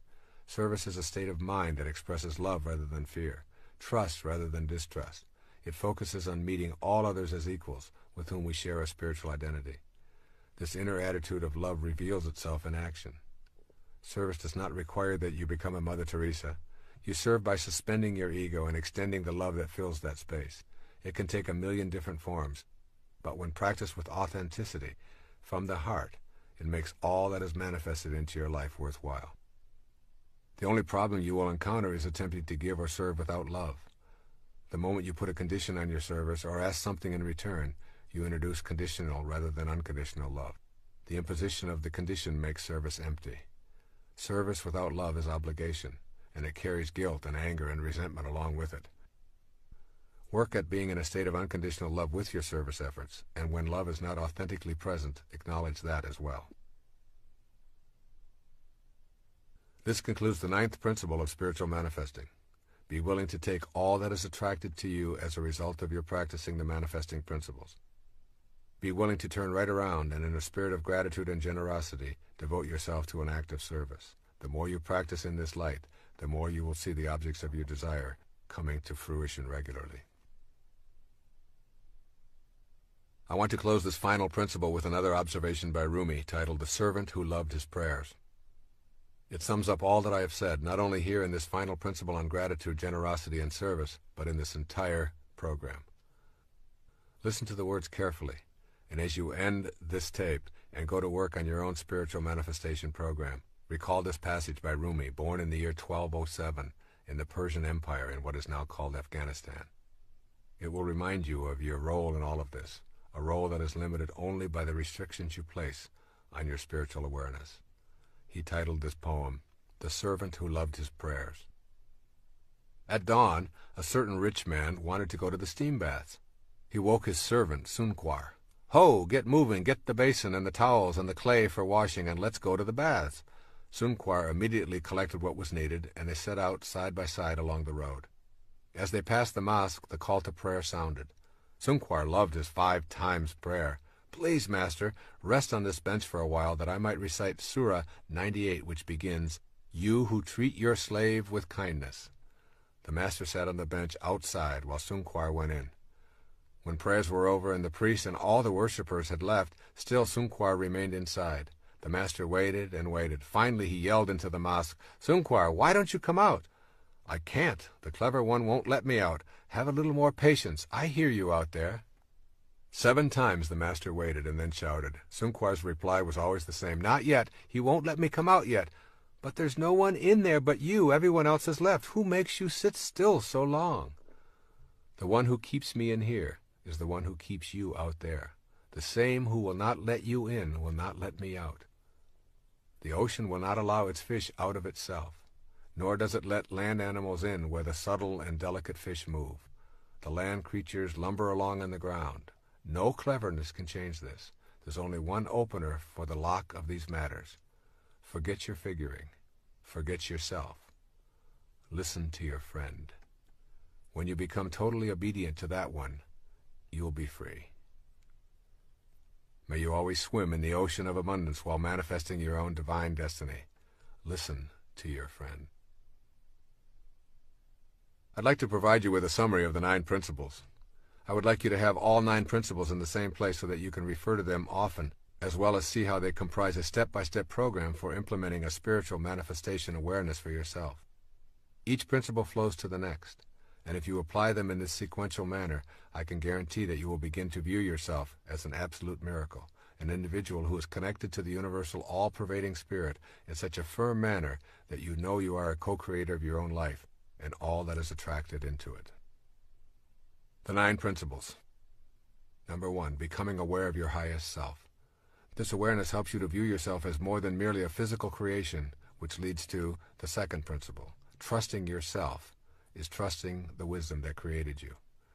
This principle establishes you as one and the same with the universal God force, which leads you to the 3rd principle. You are not an organism in an environment. You are an environed organism. This principle establishes that there is no separation between you and anything else outside you in the material world, which leads to the 4th principle, that you can attract to yourself what you desire.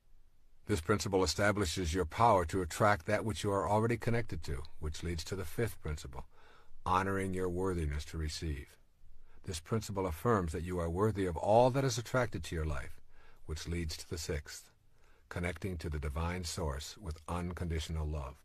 This principle creates an awareness of the significance of accepting your manifestations with absolute love, which leads to the 7th principle, meditating to the sound of creation. This principle gives you the tools for vibrating yourself to the very sounds that are in the world of creation. These are the tools for attracting and manifesting, which leads to the 8th principle, to patiently detach from the outcome. This principle emphasizes the need for removing demands and becoming infinitely patient, which leads to the final principle, to react to all of your manifestations with gratitude and generosity. This principle teaches the value of taming the ego and being thankful and in service to others with your manifestations. In essence, all that is being said here is, manifestation means when you are participating in the act of spiritual manifestation, you are doing nothing more than manifesting another aspect of yourself, since you are connected to everything, and everything you wish for also shares that energy. God bless you. I send you love and all green lights.